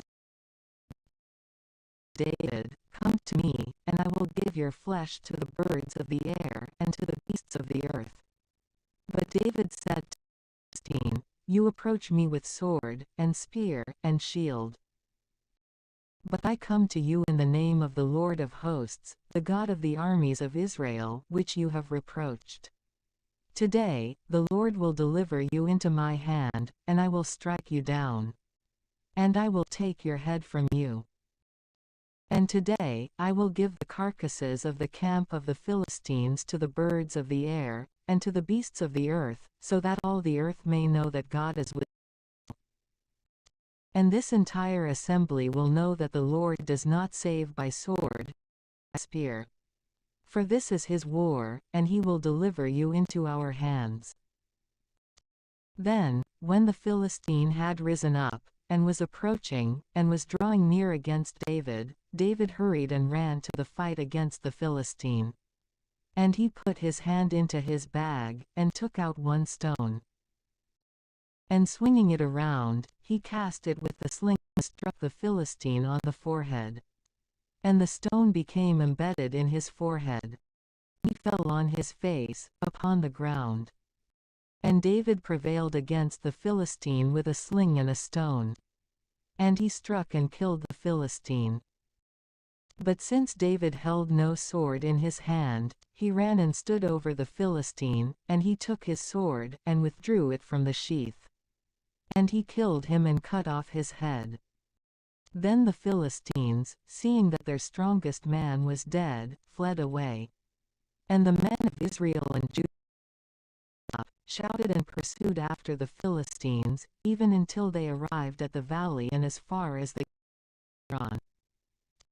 And many wounded among the Philistines fell on the way of Sharaim, and as far as Gath, and as far as Ekron. And the sons of Israel, returning after they had pursued the Philistines, invaded their camp. Then David, taking up the head of the Philistine, brought it to Jerusalem. Yet truly, he placed his armor in his own tent. Now that Saul had seen David going out against the Philistines, he said to Abner, the leader of the army, From what stock is this youth descended, Abner? And Abner said, As your soul lies, O king, I do not know. And the king said, You shall inquire as to whose son this boy may be. And when David had returned, after the Philistine had been struck down, Abner took him, and brought him before Saul, having the head of the Philistine in his hand. And Saul said to him, Young man, from what ancestry are you? And David said, I am the son of your servant Jesse of Bethlehem. And it happened that, when he had completed speaking to Saul, the soul of Jonathan adhered to the soul of David, and Jonathan loved him like his own soul. And Saul took him that day, and would not permit him to return to his father's house. Then David and Jonathan formed a pact. For he loved him like his own soul. And Jonathan took off the coat that he was wearing, and he gave it to David, with the rest of his garments, even to his sword and bow, and even his belt. Also, David went out to do everything whatsoever that Saul sent him to do, and he conducted himself prudently. And Saul set him over men of war. And he was acceptable in the eyes of the entire people, and most of all in the sight of the servants of Saul. Now when David returned, After he had struck down the Philistine, the women went out, from all the cities 163 of Israel, leading the singing and dancing, rejoicing with timbrels and bells, so as to meet King Saul. And the women sang, as they played, saying, Saul has struck down 1,000, and David 10,000. Then Saul became exceedingly angry, and this word was displeasing in his eyes. And he said, They have given David 10,000, and to me they gave only 1,000. What is left for him, except the kingdom itself? Therefore, Saul did not regard David with a good eye, from that day and thereafter. Then, on the next day, the evil spirit from God assailed Saul, and he prophesied in the midst of his house. And David played with his hand, just as at every other time. And Saul held a lance in his hand. And he threw it, thinking that he would be able to fix David to the wall. And David stepped aside twice, from before his face. And Saul feared David, because the Lord was with him, but he had withdrawn from Saul. Therefore, Saul sent him away from himself, and he made him tribune over 1,000 men. And he entered and departed in the sight of the people. David acted prudently in all his ways, and the Lord was with him. So Saul saw that he was exceedingly prudent, and he began to be wary of him. But all of Israel and Judah loved David, for he entered and departed before them. And Saul said to David, Behold, my elder daughter, Merab. I will give her to you as wife. Only be a valiant man, and fight the wars of the Lord. Now Saul was considering within himself, saying, Let not my hand be upon him, but let the hands of the Philistines be upon him. Then David said to Saul, Who am I, and what is my life, and what is my father's kinship within Israel, that I should be the son-in-law of the king? Then it happened that, at the time when Merab, the daughter of Saul, was to be given to David, she was given to Adriel, the Meholathite, as wife. Now Michal, the other daughter of Saul, loved David. And this was reported to Saul, and it pleased him. And Saul said, I will give her to him, so that she may be a stumbling block to him, and so that the hand of the Philistines may be upon him. And Saul said to David, In 2 things, you shall be my son-in-law today. And Saul commanded his servants to speak to David privately, saying, Behold, you are pleasing to the king, and all his servants love you. Now therefore, be the son-in-law of the king. And the servants of Saul spoke all these words to the ears of David. And David said, Does it seem a small matter to you, to be the son-in-law of the king? I am but a poor and unimportant man. And the servants reported to Saul, saying, David has spoken words in this manner. Then Saul said, Speak in this way to David, The king does not have need of any dowry, but only 100 foreskins from the Philistine men, so that he may be vindicated from the enemies of the king. So did Saul think to deliver David into the hands of the Philistines. And when his servants had repeated to David the words that Saul had spoken, the word was pleasing in the eyes of David, so that he would become son-in-law of the king. And after a few days, David, rising up, went with the men who were under him, and he struck down 200 men of the Philistines. And he brought their foreskins, and he counted them out for the king, so that he might be his son-in-law. And so, Saul gave to him his daughter Michal as wife. And Saul saw and understood that the Lord was with David. And Michal, the daughter of Saul, loved him. And Saul began to fear David all the more. And Saul became the enemy of David, every day. And the leaders of the Philistines departed. And from the beginning of their departure, David conducted himself more prudently than all the servants of Saul, and his name became exceedingly celebrated. Now Saul spoke to his son Jonathan, and to all his servants, so that they would kill David. But Jonathan, the son of Saul, loved David very much. And Jonathan revealed it to David, saying, Saul, my father, is seeking to kill you. Because of this, I ask you, take care for yourself in the morning. And you should conceal yourself and remain in hiding. Then I will be standing beside my father in the field, where you will be. And I will speak you to my father. And whatever I see, I will report to you. Then Jonathan spoke good things about David to his father Saul. And he said to him, You should not sin, O king, against your servant David. For he has not sinned against you, and his works toward you are very good. And he took his life in his own hand, and struck down the Philistine. And the Lord wrought a great salvation for all of Israel. You saw it, and you rejoiced. Why then would you sin against innocent blood by killing David, who is without guilt? And when Saul had heard this, being pleased by the voice of Jonathan, he swore, As the Lord lives, he shall not be killed. And so Jonathan called David, and he revealed to him all of these words. And Jonathan led in David to Saul, and he was before him, just as he had been yesterday and the day before. Then the war was stirred up again. And David went out and fought against the Philistines. And he struck them down with a great slaughter. And they fled from his face. And the evil spirit from the Lord came to Saul, who was sitting in his house and holding a lance. And David was playing music with his hand. And Saul attempted to fix David to the wall with the lance. But David turned aside from the face of Saul. And the lance failed to wound him, and it became fixed in the wall. And David fled, and was saved that night. Therefore, Saul sent his guards to David's house, that he might watch for him, and so that he might be killed in the morning. And after Michal, his wife, had reported this to David, saying, Unless you save yourself this night, tomorrow you will die, she lowered him down through a window. Then he fled and went away, and he was saved.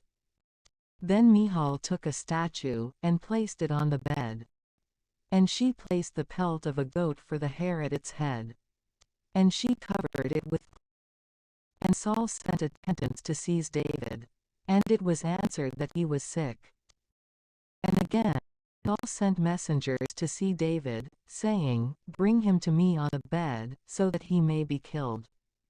And when the messengers had arrived, they found a likeness on the bed, with a goat pelt at its head. And Saul said to Michal, Why have you deceived me in this way, and released my enemy, so that he may flee? And Michal responded to Saul, Because he said to me, Release me, otherwise I will kill you. Now David was saved by fleeing, and he went to Samuel in Ramah. And he reported to him all that Saul had done to him. And he and Samuel went away and stayed at Naioth. Then it was reported to Saul by some, saying, Behold, David is at Naioth, in Ramah. Therefore, Saul sent officers to 164 seize David. And when they had seen a company of prophets prophesying, with Samuel presiding over them, the Spirit of the Lord also came to them, and they also began to prophesy. And when this was reported to Saul, he sent other messengers. But they also prophesied. And again, Saul sent messengers a third time. And they also prophesied. And Saul, being exceedingly angry, also went to Ramah himself. And he went as far as the great cistern, which is in Soko. And he inquired and said, In which place are Samuel and David? And it was told to him, Behold, they are at Naioth, in Ramah. And he went to Naioth, in Ramah, and the Spirit of the Lord came to him also. And he continued on, walking and prophesying, until he arrived at Naioth, in Ramah. And he also took off his garments, and he prophesied with the others before Samuel. And he fell down naked, throughout that day and night. From this, too, is derived the proverb, "Could Saul also be among the prophets?" Then David fled from Naioth, which is in Ramah, and he went and said before Jonathan, "What have I? What is my iniquity, or what is my sin, against your father, so that he would seek life?" And he said to him, "May this not be. You shall not die. For my father will not do anything, great or small, without first revealing it to me. Therefore has my father concealed this word solely from me. By no means shall this be." And he swore again to David. And David said, "Your father certainly knows that I have found favor in your sight, and so he will say, Let Jonathan not know this, lest he be saddened. So truly, as the Lord lives, and as your soul lives, there is one step separating me from death." And Jonathan said to David, "Whatever your soul will tell me, I will do for you." Then David said to Jonathan, "Behold, tomorrow is the new moon, and I am accustomed to sit in a seat beside the king to eat. Therefore, permit me that I may be hidden in the field, until the evening of the third day. If your father, looking around, will seek me, you shall respond to him, 'David asked me if he may hurry to Bethlehem, his own city. For there are solemn sacrifices in that place for all of his tribe together.' If he will say, 'It is well,' then your servant will have peace. But if he will be angry, know that his malice has reached its height. Therefore, show mercy to your servant. For you have brought me, your servant, into a covenant of the Lord with you.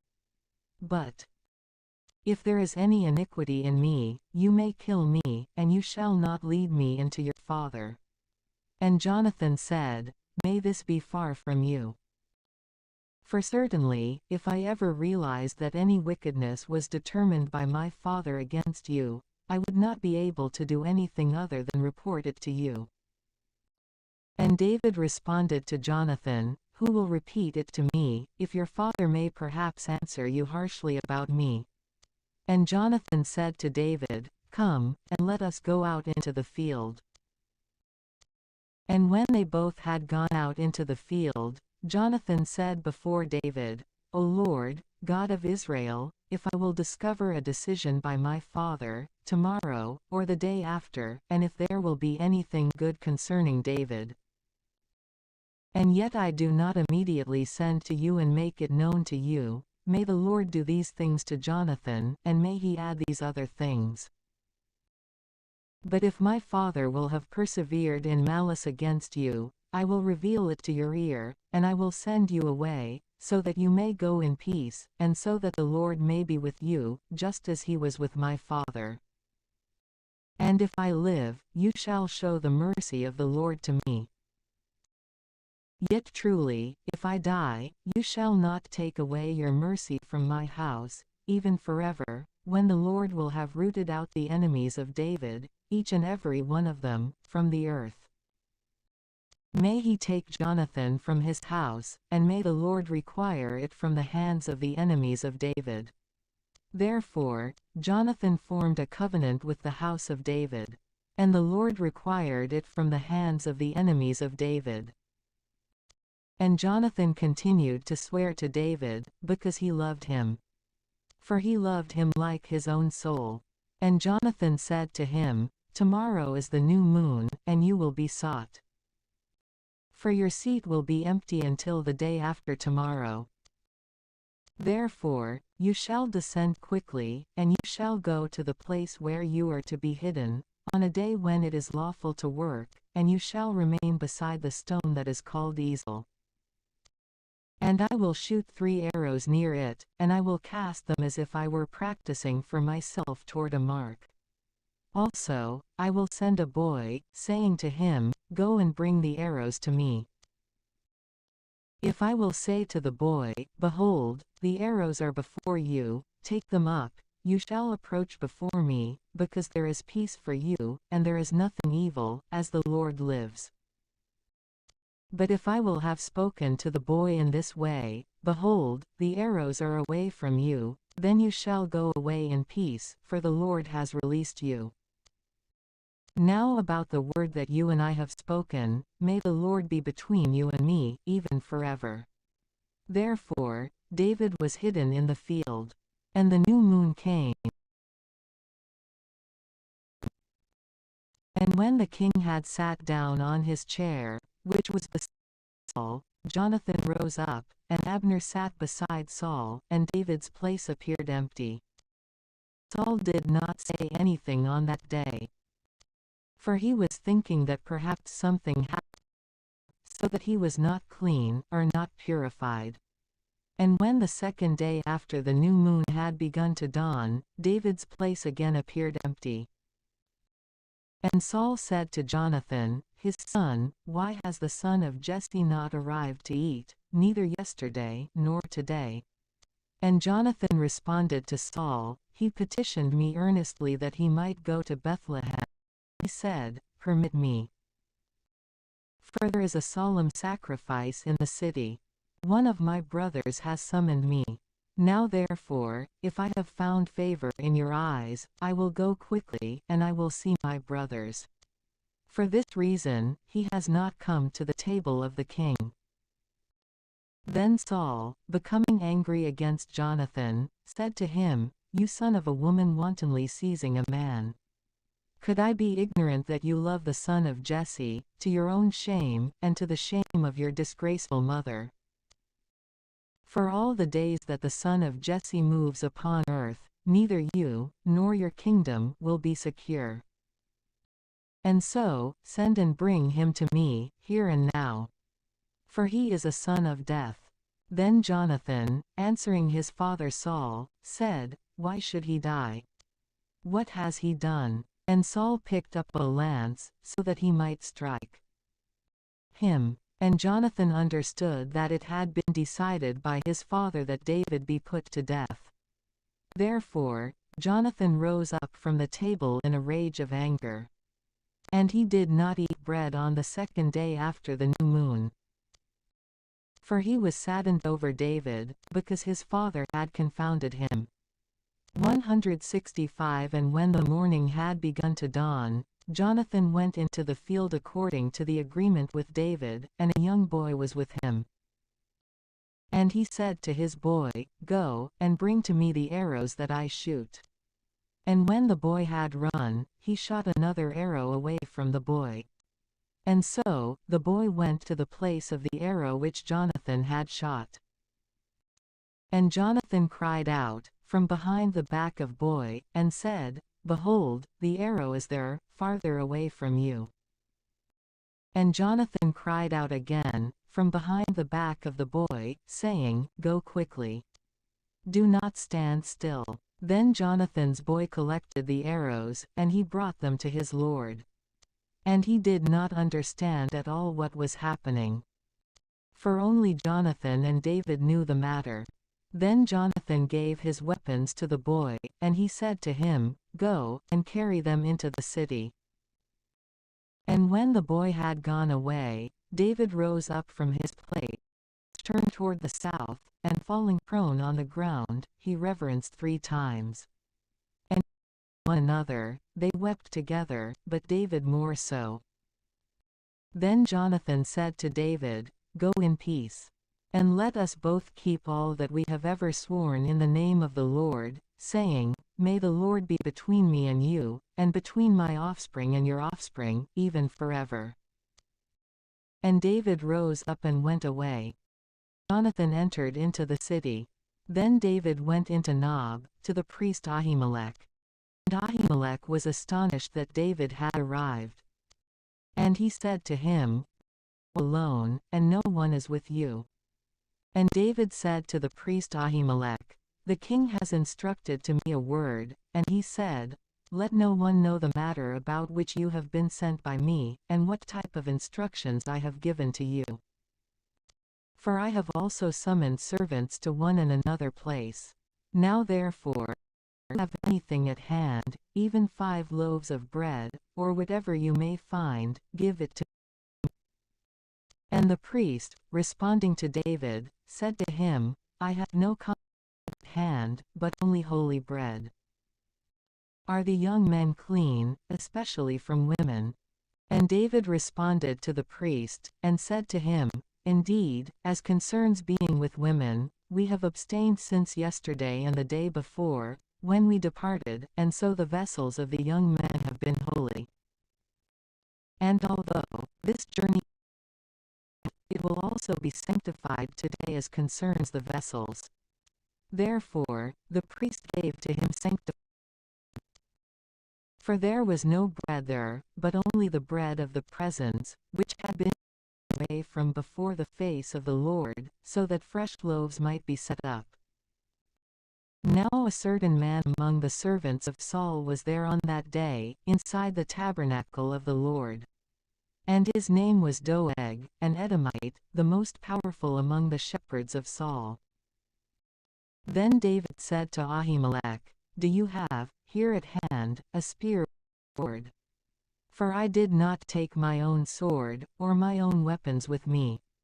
For the word of the king was urgent.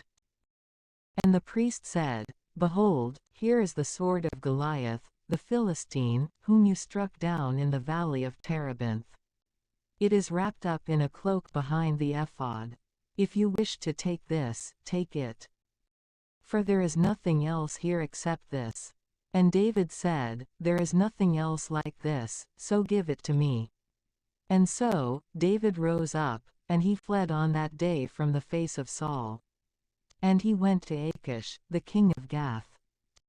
And the servants of Achish, when they had seen David, said to him, Is this not David, the king of the land? Were they not singing about him, while dancing, saying, Saul has struck down 1,000, and David 10,000?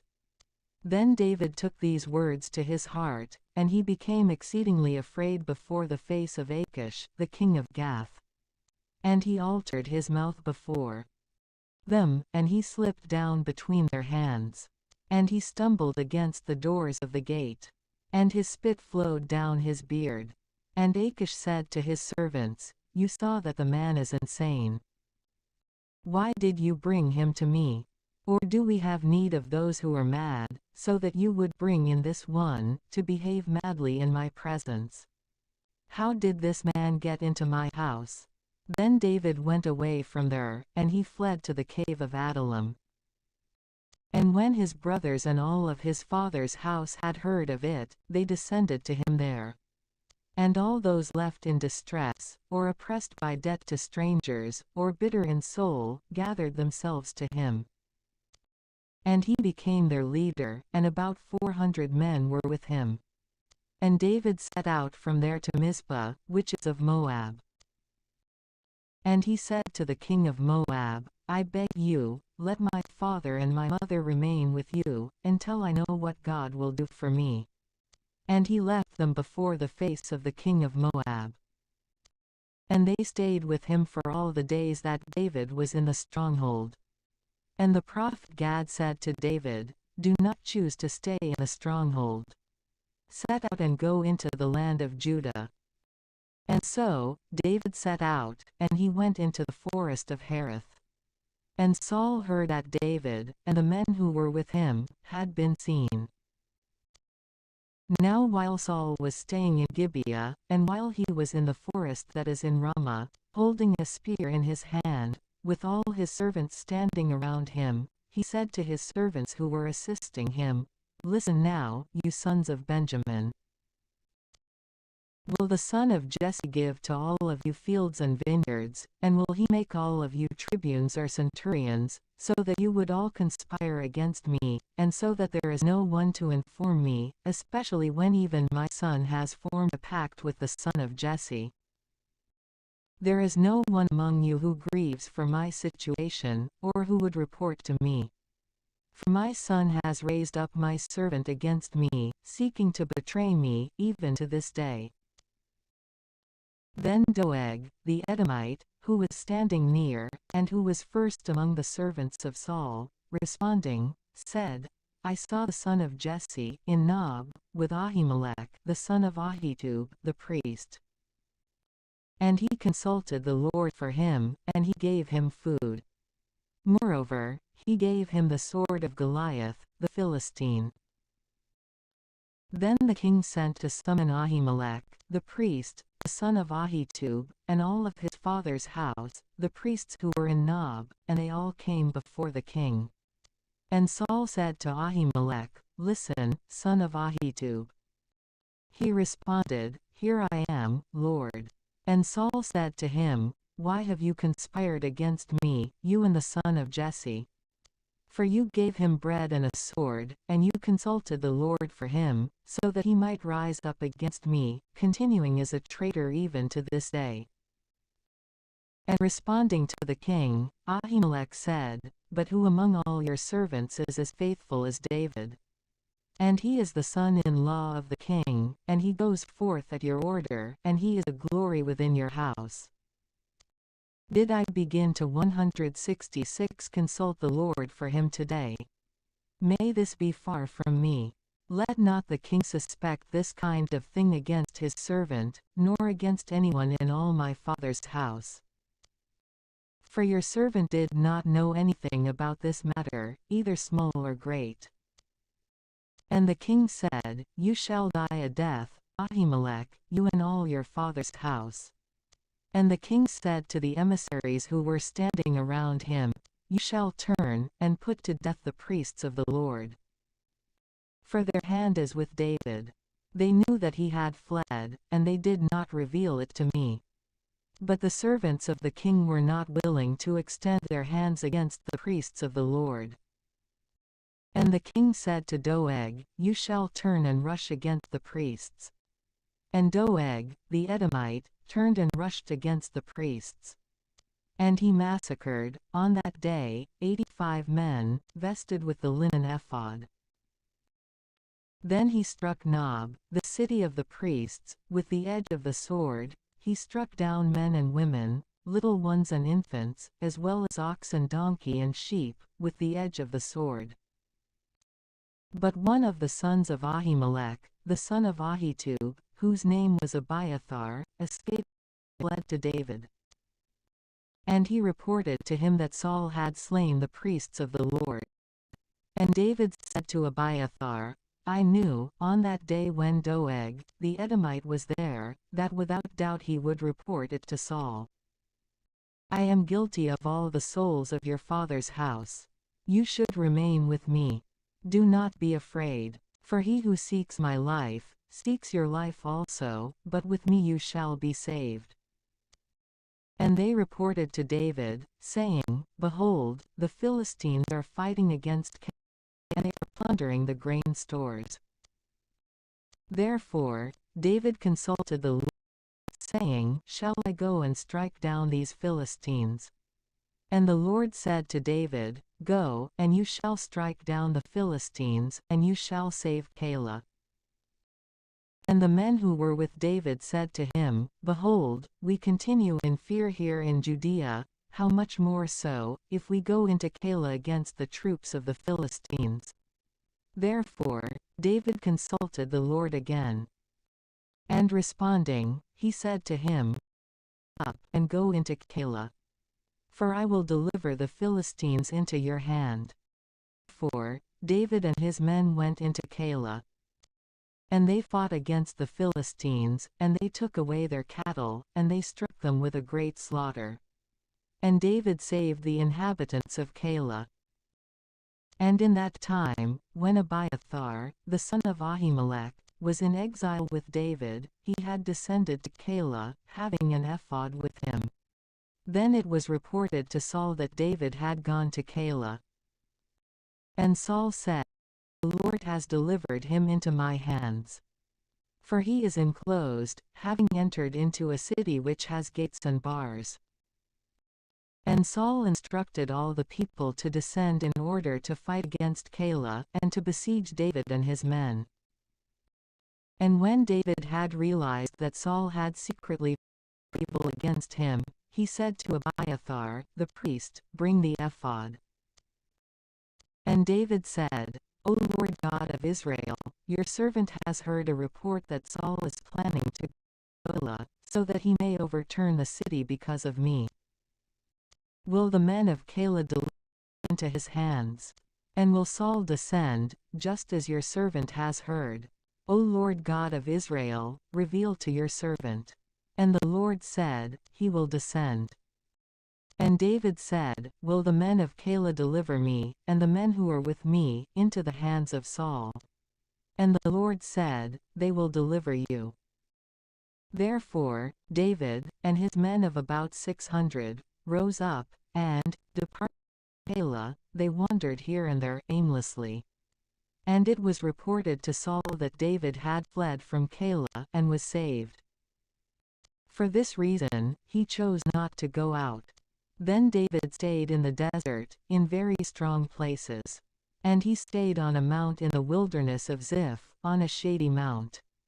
Nevertheless, Saul was seeking him every day. But the Lord did not deliver him into his hands.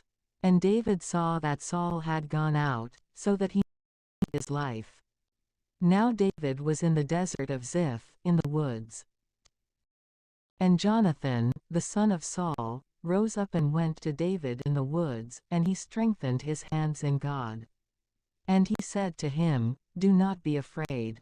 For the hand of my father, Saul, will not find you. And you shall reign over Israel. And I will be second to you. And even my father knows this. Therefore, they took a pact before the Lord. And David stayed in the woods. But Jonathan returned to his house. Then the Ziphites ascended to Saul at Gibeah, saying, Behold, is not David hidden with us in very secure places in the woods on the hill of Hachilah, which is to the right of the desert? Now therefore, if your soul has desired to descend, then descend. Then it will be for us to deliver him into the hands of the king. And by the Lord. For you have grieved for my situation. Therefore, I beg you, go forth, and prepare diligently, and act carefully. And consider the place where his foot may be, and who may have seen him there. For he thinks, concerning me, that I craftily plan treachery against him. Consider and seek out all his hiding places, in which he may be concealed. And return to me with certainty about the matter, so that I may go with you. But if he would even press himself into the earth, I will search him out, amid all the thousands of Judah. And rising up, they went to Ziph before Saul. But David and his men were in the desert of Maon, in the plain to the right of Jeshimon. Then Saul and his allies went to seek him. And this was reported to David. And immediately, he descended to the rock, and he moved about in the desert of Maon. And when Saul had heard of it, he pursued David in the desert of Maon. And Saul went to one side of the mountain. But David and his men were on the other side of the mountain. Then David was despairing that he would be able to escape from the face of Saul. And Saul and his men enclosed David and his men in the manner of a crown, so that they might capture them. And a messenger came to Saul, saying, Hurry and come, because the Philistines have poured themselves out upon the land. Therefore, Saul turned back, ceasing in the pursuit of David, and he traveled to meet the Philistines. For this reason, they called that place, the Rock of Division. Then David ascended from there, and he lived in very secure places in Engedi. And when Saul had returned after pursuing the Philistines, they reported to him, saying, Behold, David is in the desert of Engedi. Therefore, Saul, taking 3,000 elect men from all of Israel, traveled in order to search for David and his men, even upon the most broken rocks, which are passable only to mountain goats. And he arrived at the sheepfolds, which presented themselves along the way. And a cave was 167 in that place, which Saul entered, so that he might ease his bowels. But David and his men were hiding in the interior part of the cave. And the servants of David said to him, Behold the day, about which the Lord said to you, I will deliver your enemy to you, so that you may do to him as it will be pleasing in your eyes. Then David rose up, and he quietly cut off the edge of Saul's cloak. After this, his own heart struck David, because he had cut off the edge of Saul's cloak. And he said to his men, May the Lord be gracious to me, lest I do this thing to my Lord, the Christ of the Lord, so that I lay my hand upon him. For he is the Christ of the Lord. And David restrained his men with his words, and he would not permit them to rise up against Saul. And so Saul, going out of the cave, continued to undertake his journey. Then David also rose up after him. And departing from the cave, he cried out behind the back of Saul, saying, My Lord, the king. And Saul looked behind him. And David, bowing himself face down to the ground, reverenced. And he said to Saul, Why do you listen to the words of men who say, David seeks evil against you? Behold, this day your eyes have seen that the Lord has delivered you into my hand, in the cave. And I thought that I might kill you. But my eye has spared you. For I said, I will not extend my hand against my Lord, for he is the Christ of the Lord. Moreover, see and know, O my father, the edge of your cloak in my hand. For though I cut off the top of your cloak, I was not willing to extend my hand against you. Turn your soul and see that there is no evil in my hand, nor any iniquity or sin against you. Yet you lie in wait for my life, so that you may take it away. May the Lord judge between me and you. And may the Lord vindicate me from you. But my hand will not be against you. So too, it is said in the ancient proverb, From the impious, impiety will go forth. Therefore, my hand will not be upon you. Whom are you pursuing, O King of Israel? Whom are you pursuing? You are pursuing a dead dog, a single flea. May the Lord be the judge, and may he judge between me and you. And may he see and judge my case, and rescue me from your hand. And when David had completed speaking words in this way to Saul, Saul said, Could this be your voice, my son David? And Saul lifted up his voice, and he wept. And he said to David, You are more just than I am. For you have distributed good to me, but I have repaid evil to you.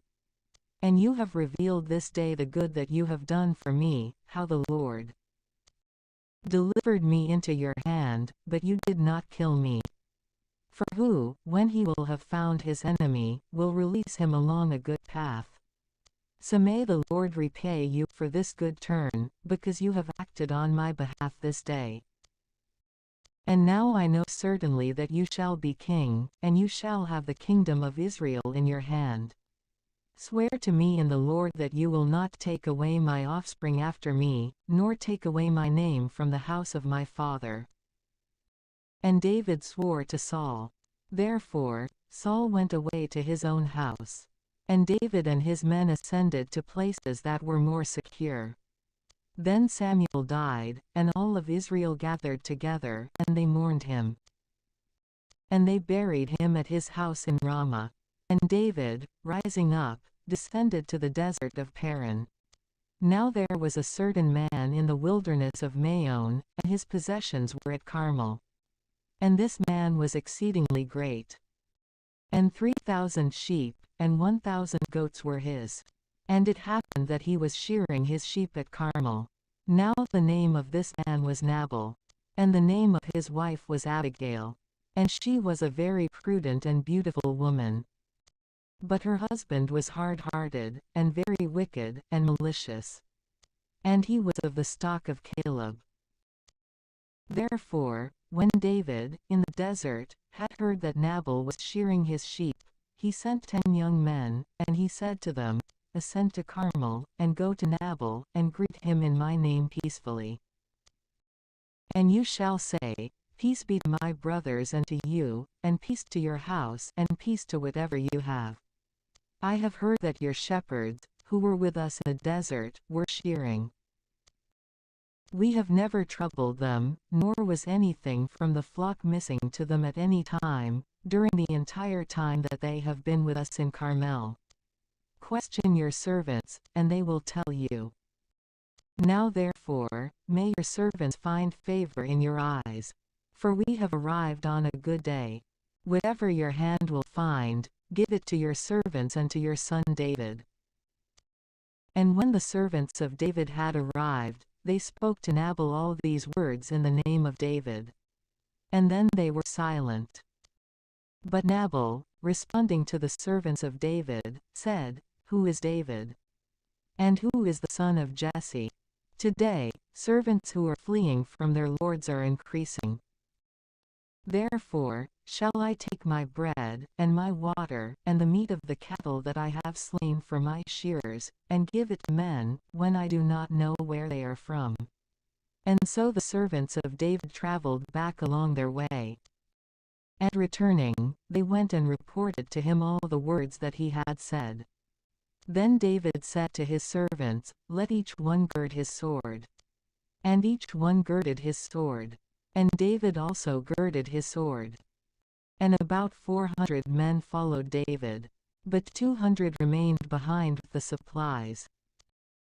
Then it was reported to Abigail, the wife of Nabal, by one of his servants, saying, Behold, David has sent messengers from the desert, so that they might speak to our Lord.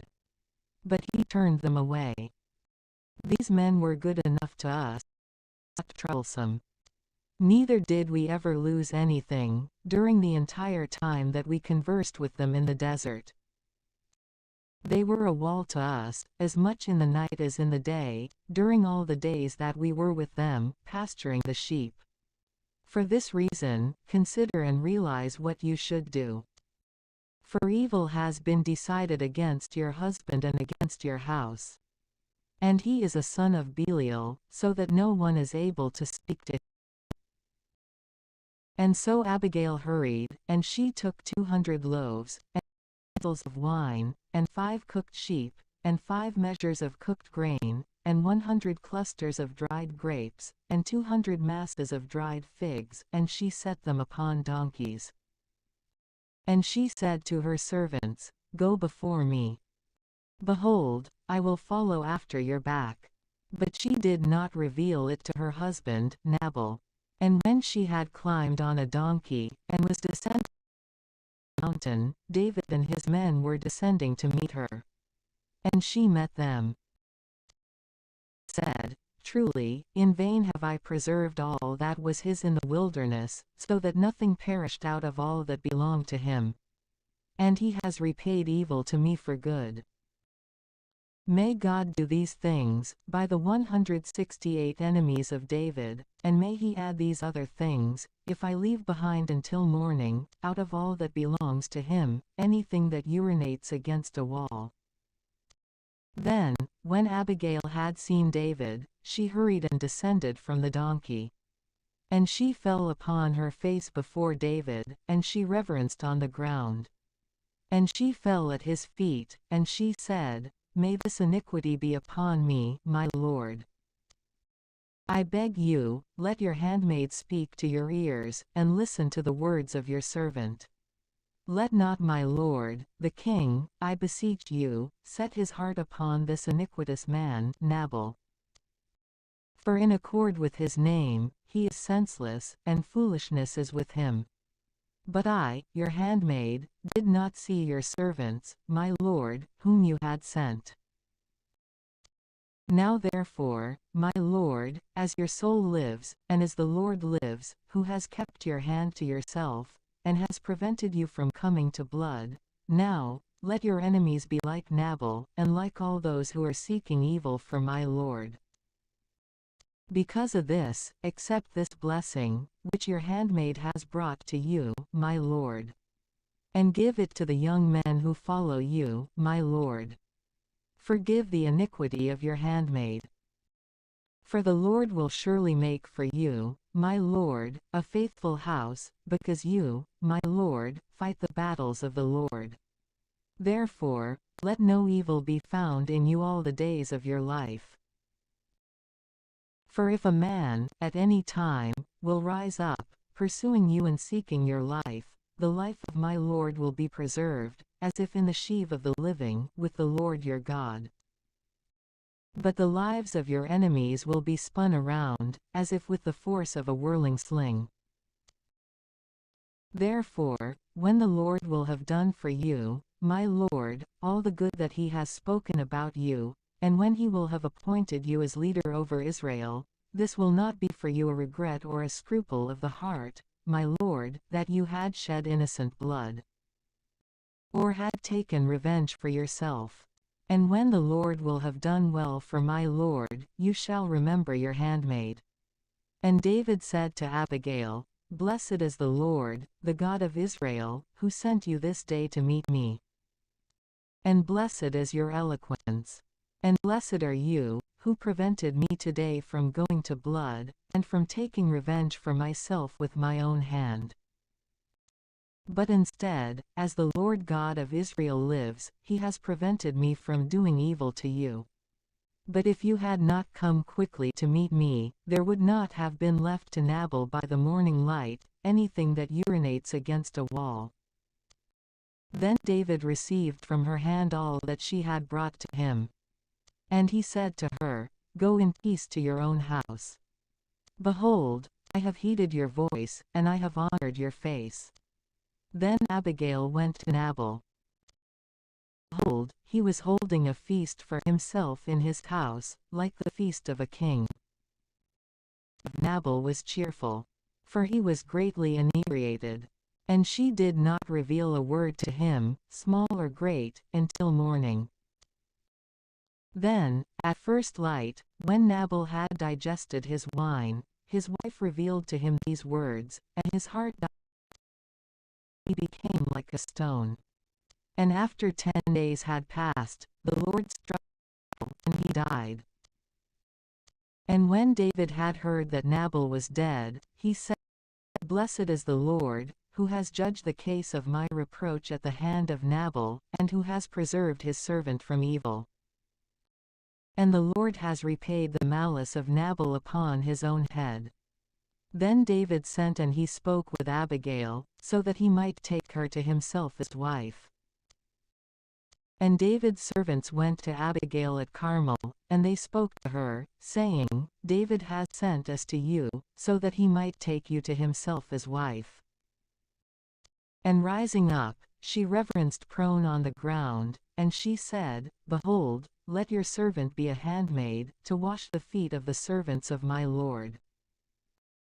And Abigail rose up and hurried, and she climbed upon a donkey, and 5 girls went with her, her attendants. And she followed the messengers of David, and she became his wife. Moreover, David also took Ahinoam of Jezreel. And both of them were his wives. Then Saul gave his daughter Michal, the wife of David, to Palti, the son of Laish, who was from Galim.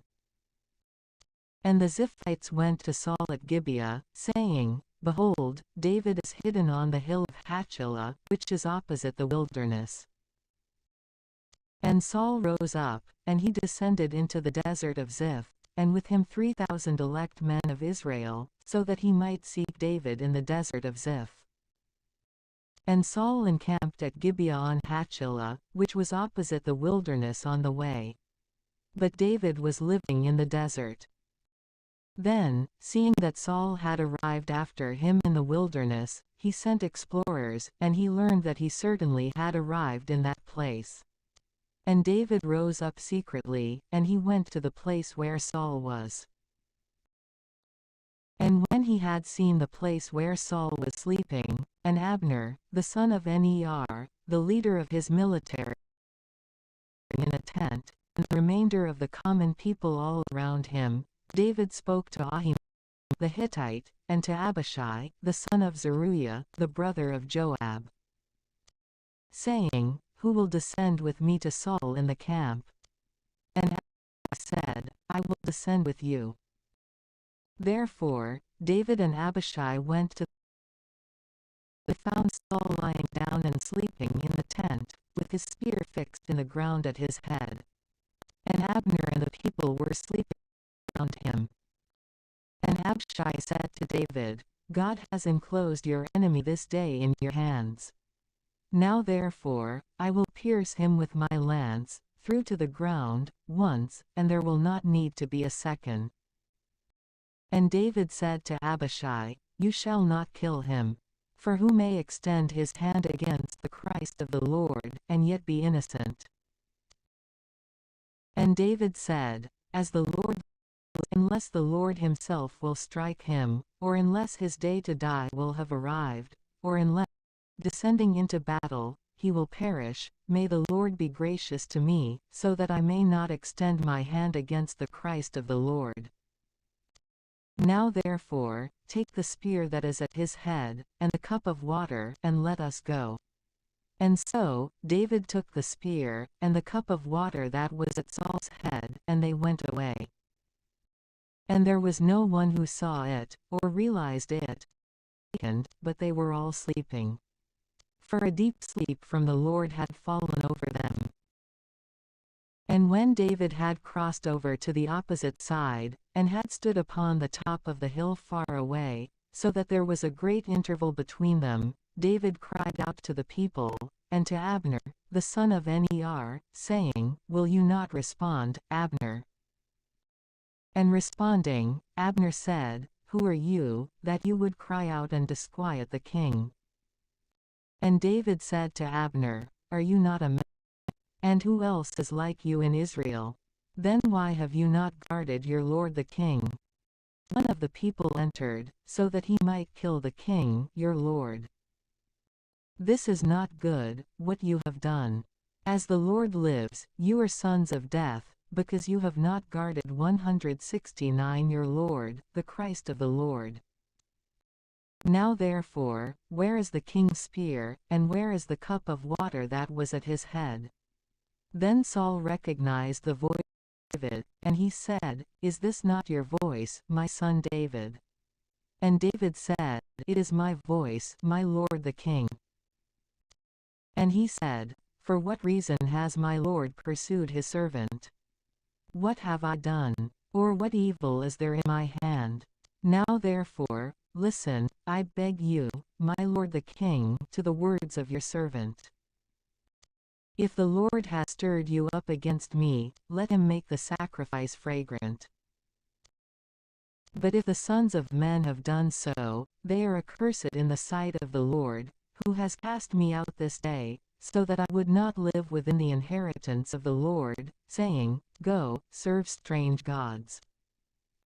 And now, let not my blood be poured out upon the earth before the Lord.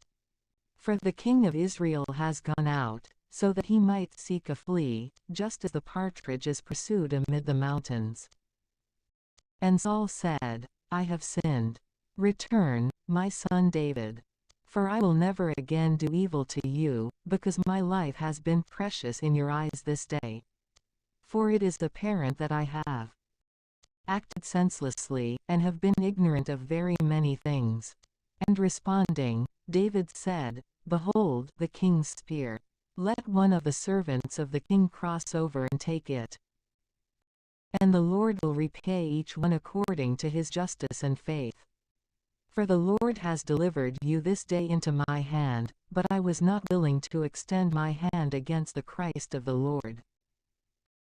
And just as your soul has been magnified this day in my eyes, so let my soul be magnified in the eyes of the Lord, and may he free me from all distress. Then Saul said to David, You are blessed, my son David. And whatever you may do, it shall certainly succeed. And David departed on his way. And Saul returned to his place. And David said in his heart, At some time, I will one day fall into the hands of Saul. Is it not better if I flee, and be saved in the land of the Philistines, so that Saul may despair and cease to seek me in all the parts of Israel? Therefore, I will flee away from his hands. And David rose up and went away, he and the 600 men who were with him, to Achish, the son of Mauch, the king of Gath. And David lived with Achish at Gath, he and his men, each man with his household, and David with his 2 wives, Ahinoam, the Jezreelite, and Abigail, the wife of Nabal of Carmel. And it was reported to Saul that David had fled to Gath. And so, he did not continue to seek him. And David said to Achish, "If I have found favor in your eyes, let a place be given to me in one of the cities of this region, so that I may live there. For why should your servant stay in the city of the king with you?" And so, Achish gave Ziklag to him on that day. And for this reason, Ziklag belongs to the kings of Judah, even to this day. Now the number of days that David lived in the region of the Philistines was 4 months. And David and his men went up and took plunder from Geshuri, and from Gerzi, and from the Amalekites. For in the land long ago, these were the inhabitants of the area, going from Shur as far as the land of Egypt. And David struck the entire land. Neither did he leave alive man or woman. And he took away the sheep, and the oxen, and the donkeys, and the camels, and the garments. And he returned and went to Achish. Then Achish said to him, "Whom did you go out against today?" And David responded, "Against the south of Judah, and against the south of Jerahmeel, and against the south of Keni." Neither man nor woman was left alive by David. Neither did he lead back any of them to Gath, saying, "Lest perhaps they may speak against us." David did these things, and this was his decision during all the days that he lived in the region of the Philistines. Therefore, Achish trusted David, saying, "He has worked much harm against his people Israel. And so, he will be a servant to me forever." Now it happened that, in those days, the Philistines gathered together their troops, so that they might be prepared for war against Israel. And Achish said to David, "I know now, certainly, that you will go out with me to war, you and your men." And David said to Achish, "You know what your servant will do." And Achish said to David, "And so, I will appoint you to guard my head for all days." Now Samuel was dead, and all of Israel mourned for him, and they buried him in Ramah, his city. And Saul took away the Magi and soothsayers from the land. And the Philistines gathered together, and they arrived at camp at Shunem. Then Saul also gathered all of Israel, and he arrived at Gilboa. And Saul saw the camp of the Philistines, and he was afraid, and his heart was exceedingly terrified. And he consulted the Lord. But he did not respond to him, neither by dreams, nor by priests, nor by prophets. And Saul said to his servants, "Seek for me a woman having a divining spirit, and I will go to her, and consult through her." And his servants said to him, "There is a woman having a divining spirit." Therefore, he changed his usual appearance, and he put on other clothes. And he went, 2 men with him, and they came to the woman by night. And he said to her, "Divine for me, by your divining spirit, and raise up for me whomever I will tell you." And the woman said to him, "Behold, you know how much Saul has done, and how he has wiped away the Magi and soothsayers from the land. Do you set a trap for my life, so that it will be put to death?" And Saul swore to her, saying, "As the Lord lives, nothing evil will befall you because of this matter." The woman said to him, "Whom shall I raise up for you?" And he said, "Raise up for me Samuel." And when the woman had seen Samuel, she cried out with a loud voice, and she said to Saul, "Why have you afflicted me? For you are Saul." And the king said to her, "Do not be afraid. What have you seen?" And the woman said to Saul, "I saw God descending from the earth." And he said to her, "What appeared?" And she said, "An old man ascends, and he is clothed in a cloak." And Saul understood that. And he bowed himself upon his face on the ground, and he reverenced. Then Samuel said to Saul, "Why have you disquieted me, so that I would be raised up?" And Saul said, greatly distressed. For the Philistines fight against me, and God has withdrawn from me, and he is not willing to heed me, neither by the hand of prophets, nor by dreams. Therefore, I have summoned you, so that you would reveal to me what I should do. And Samuel said, "Why do you question me? The Lord has withdrawn from you, and has crossed over to your rival. For the Lord will do just as he spoke by my hand. And he will tear 170 your kingdom from your hand. And he will give it to your neighbor David. For you did not obey the voice of the Lord, and you did not carry out the wrath of his fury upon Amalek. For this reason, the Lord has done to you what you are enduring this day. And the Lord also will give it into the hands of the Philistines, along with you. Then tomorrow you and your sons will be. But the Lord will also deliver the camp of Israel into the hands of the Philistines." And immediately, Saul fell stretched out on the ground. For he was terrified by the words of Samuel. And there was no strength in him. For he had not eaten bread all that day. And so, the woman entered to Saul, and she said to him, "Behold, your handmaid has obeyed your voice, and I have placed my life in my hand. And I have heeded the words which you spoke to me. And so now, I ask you to heed the voice of your handmaid, and let me place before you a morsel of bread, so that, by eating, you may recover strength, and you may be able to undertake the journey." But he refused, and he said, "I will not eat." But his servants and the woman urged him, and after some time, heeding their voice, he rose up from the ground, and he sat upon the bed. Now the woman had a fatted calf in the house, and she hurried and killed it. And taking meal, she kneaded it, and she baked unleavened bread. And she set it before Saul and before his servants.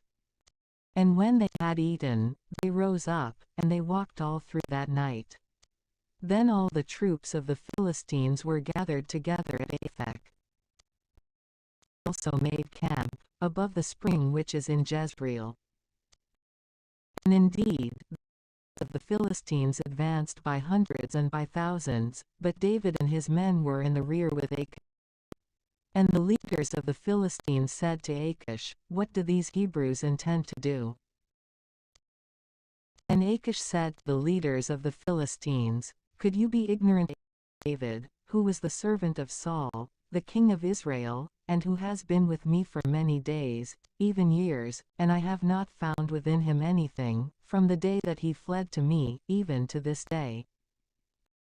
Then the leaders of the Philistines became angry against him, and they said to him, "Let this man return, and him settle in his place, which you appointed for him. But let him not deceive us to battle, lest he become an adversary to us when we begin to fight. For in what other way will he be able to please his Lord, except with our heads? Is not this the David, about whom they were singing, while dancing, saying, Saul struck down his thousands, but David his 10,000s? Therefore, Achish called David, and he said to him, As the Lord lives, you are good and righteous in my sight, even in your departure and your return with me in the military camp. And I have not found anything evil in you, from the day that you came to me, even to this day. But you are not pleasing to the princes. Therefore, return, and go in peace, so that you do not offend the eyes of the princes of the Philistines. And David said to Achish, But what have I done, or what have you found in me, your servant, from the day that I was in your sight to this day, so that I may not go out and fight against the enemies of my lord, the king? And in response, Achish said to David, I know that you are good in my sight, like an angel of God. But the leaders of the Philistines have said, He shall not go up with us to the battle. And so, rise up in the morning, you and the servants of your Lord who came with you. And when you have risen up in the night, as it begins to be light, go forth. And so David rose up in the night, he and his men, so that they might set out in the morning. And they returned to the land of the Philistines. But the Philistines ascended to Jezreel. And when David and his men had arrived at Ziklag on the third day, the Amalekites had made an attack on the south side against Ziklag. And they had struck Ziklag, and burned it with fire. And they had led the women in it away as captives, from the small to the great. And they had not killed anyone, but they led them away with them. And then they traveled on their journey. Therefore, when David and his men had arrived at the city, and had found it burned with fire, and that their wives and their sons and daughters had been led away as captives, David and the people who were with him lifted up their voices. And they mourned until the tears in them failed. For indeed, the two wives of David also had been led away as captives, Ahinoam, the Jezreelite, and Abigail, the wife of Nabal of Carmel. And David was greatly saddened. And the people were willing to stone him, because the soul of every man was bitter over his sons and daughters. But David was strengthened by the Lord his God. And he said to the priest Abiathar, son of Ahimelech, bring the ephod to me. And Abiathar brought the ephod to David. And David consulted the Lord, saying, shall I pursue these robbers, and will I overtake them, or not? And the Lord said to him, pursue. For without doubt, you will overtake them and find the prey. Therefore, David went away, he and the 600 men who were with him. They arrived as far as the torrent Besor. And certain ones, being weary, stayed. But David pursued, he and 400 men. For 200 stayed, who, being weary, were not able to cross the torrent Besor. And they found an Egyptian man in the field, and they led him to David. And they gave him bread, so that he might eat, and water, so that he might drink, and also a section of a mass of dried, and 2 clusters of dried grapes. And when he had eaten, his spirit returned, refreshed. For he had not eaten bread, nor drank water, for 3 days and 3 nights. And so David said to him, to whom do you belong? Or where are you from? And where are you going? And he said, I am a young man of Egypt, the servant of an Amalekite man. But my Lord abandoned me, because I began to be sick the day before yesterday. For indeed, we broke forth the southern side of Cherthi, and against Judah, and to the south of Caleb, and we burned Ziklag with. And David said to him, are you able to lead me to this battle line? And he said, swear to me by God that you will not kill me, and that you will not deliver me into the hands of my Lord, and I will lead you to this battle line. And David swore to him. And when he had led him, behold, they were stretched out on the face of the land everywhere, eating and drinking and celebrating, as if it were a feast day, because of the spoils that they had taken from the land of the Philistines, and from the land of Judah. David struck them down from evening 171 until the evening of the next day. And no one among them escaped, except 400 youths, who had climbed on camels and fled. Therefore, David rescued all that the Amalekites had taken, and he rescued his 2 wives. And nothing was missing, from small even to great, among the sons and daughters, and among the spoil, among everything whatsoever that they had seized. David returned it all. He took all the flocks and the herds, and he drove them before his face. And they said, this is the prey of David. Then David arrived at the 200 men, who, being weary, had stayed, for they had not been able to follow David, and he had ordered them to remain at the torrent Besor. And they went out to meet David, and the people who were with him. Then David, drawing near to the people, greeted them peacefully.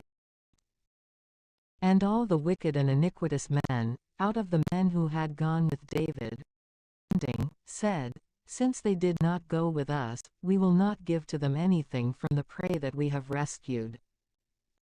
But let his wife and children be enough for each of them. When they have accepted this, they may go back. But David said, You shall not do this, my brothers, with these things that the Lord has delivered to us, for he has preserved us, and he has given into our hands the robbers who broke out among us. And so, let him heed you over these words. But equal shall be the portion of him who descended to the battle, and who remained with the supplies, and they will divide it alike. And this has been done from that day and thereafter. And it was established as a statute, and as if a law, in Israel even to this day. Then David went to Ziklag, and he sent gifts from the prey to the elders of Judah, his neighbors, saying, Receive a from the prey of the enemies of the Lord, to those who were in Bethel, and who were in Ramoth toward the south, who were in Jatir, 30. 28 And who were in Aroer, and who were in Siphmoth, and who were in Eshtemoa, and who were in Rakel, and who were in the cities of Jerahmeel, and who were in the cities of Kenny, and who were in Hormah, and who were at the lake of Ashan, and who were in Athach, 30. 31 And who were in Hebron, and to the remainder who were in those places where David had stayed, he and his men. Now the Philistines were fighting against Israel. And the men of Israel fled before the face of the Philistines, and they fell down slain on Mount Gilboa. And the Philistines rushed upon Saul, and upon his sons, and they struck down Jonathan, and Abinadab, and Malchishua, the sons of Saul. And the entire weight of the battle was turned against Saul. And the men who were archers pursued him. And he was severely wounded by the archers. Then Saul said to his armor-bearer, Draw your sword and strike me, otherwise these uncircumcised may come and kill me, mocking me. And his armor-bearer was not willing, for he had been struck with an exceedingly great fear. And so Saul took his own sword, and he fell upon it. And when his armor-bearer had seen this, namely, that Saul had died, he too fell upon his sword, and he died with him. Therefore Saul died, and his 3 sons, and his armor-bearer, and all his men, on the same day together. Then, seeing that the men of the Israelites had fled, and that Saul had died with his sons, the men of Israel who were across the valley or beyond the Jordan abandoned their cities, and they fled. And the Philistines went and lived there. Then, when the next day arrived, the Philistines came, so that they might despoil the slain. And they found Saul and his 3 sons lying on Mount Gilboa. And they cut off the head of Saul. And they despoiled him of the armor, and they sent it into the land of the Philistines all around, so that it might be announced in the temples of the idols and among their people. And they placed his armor in the temple of Ashtoreth. But his body they suspended on the wall of Bethshan. And when the inhabitants of Jabesh Gilead had heard all that the Philistines had done to Saul, all the most valiant men rose up, and they walked all night, and they took the body of Saul and the bodies of his sons from the wall of Bethshan. And they went to Jabesh Gilead, and they burned them there. And they took their bones, and they buried them in the forest of Jabesh. And they fasted for 7 days.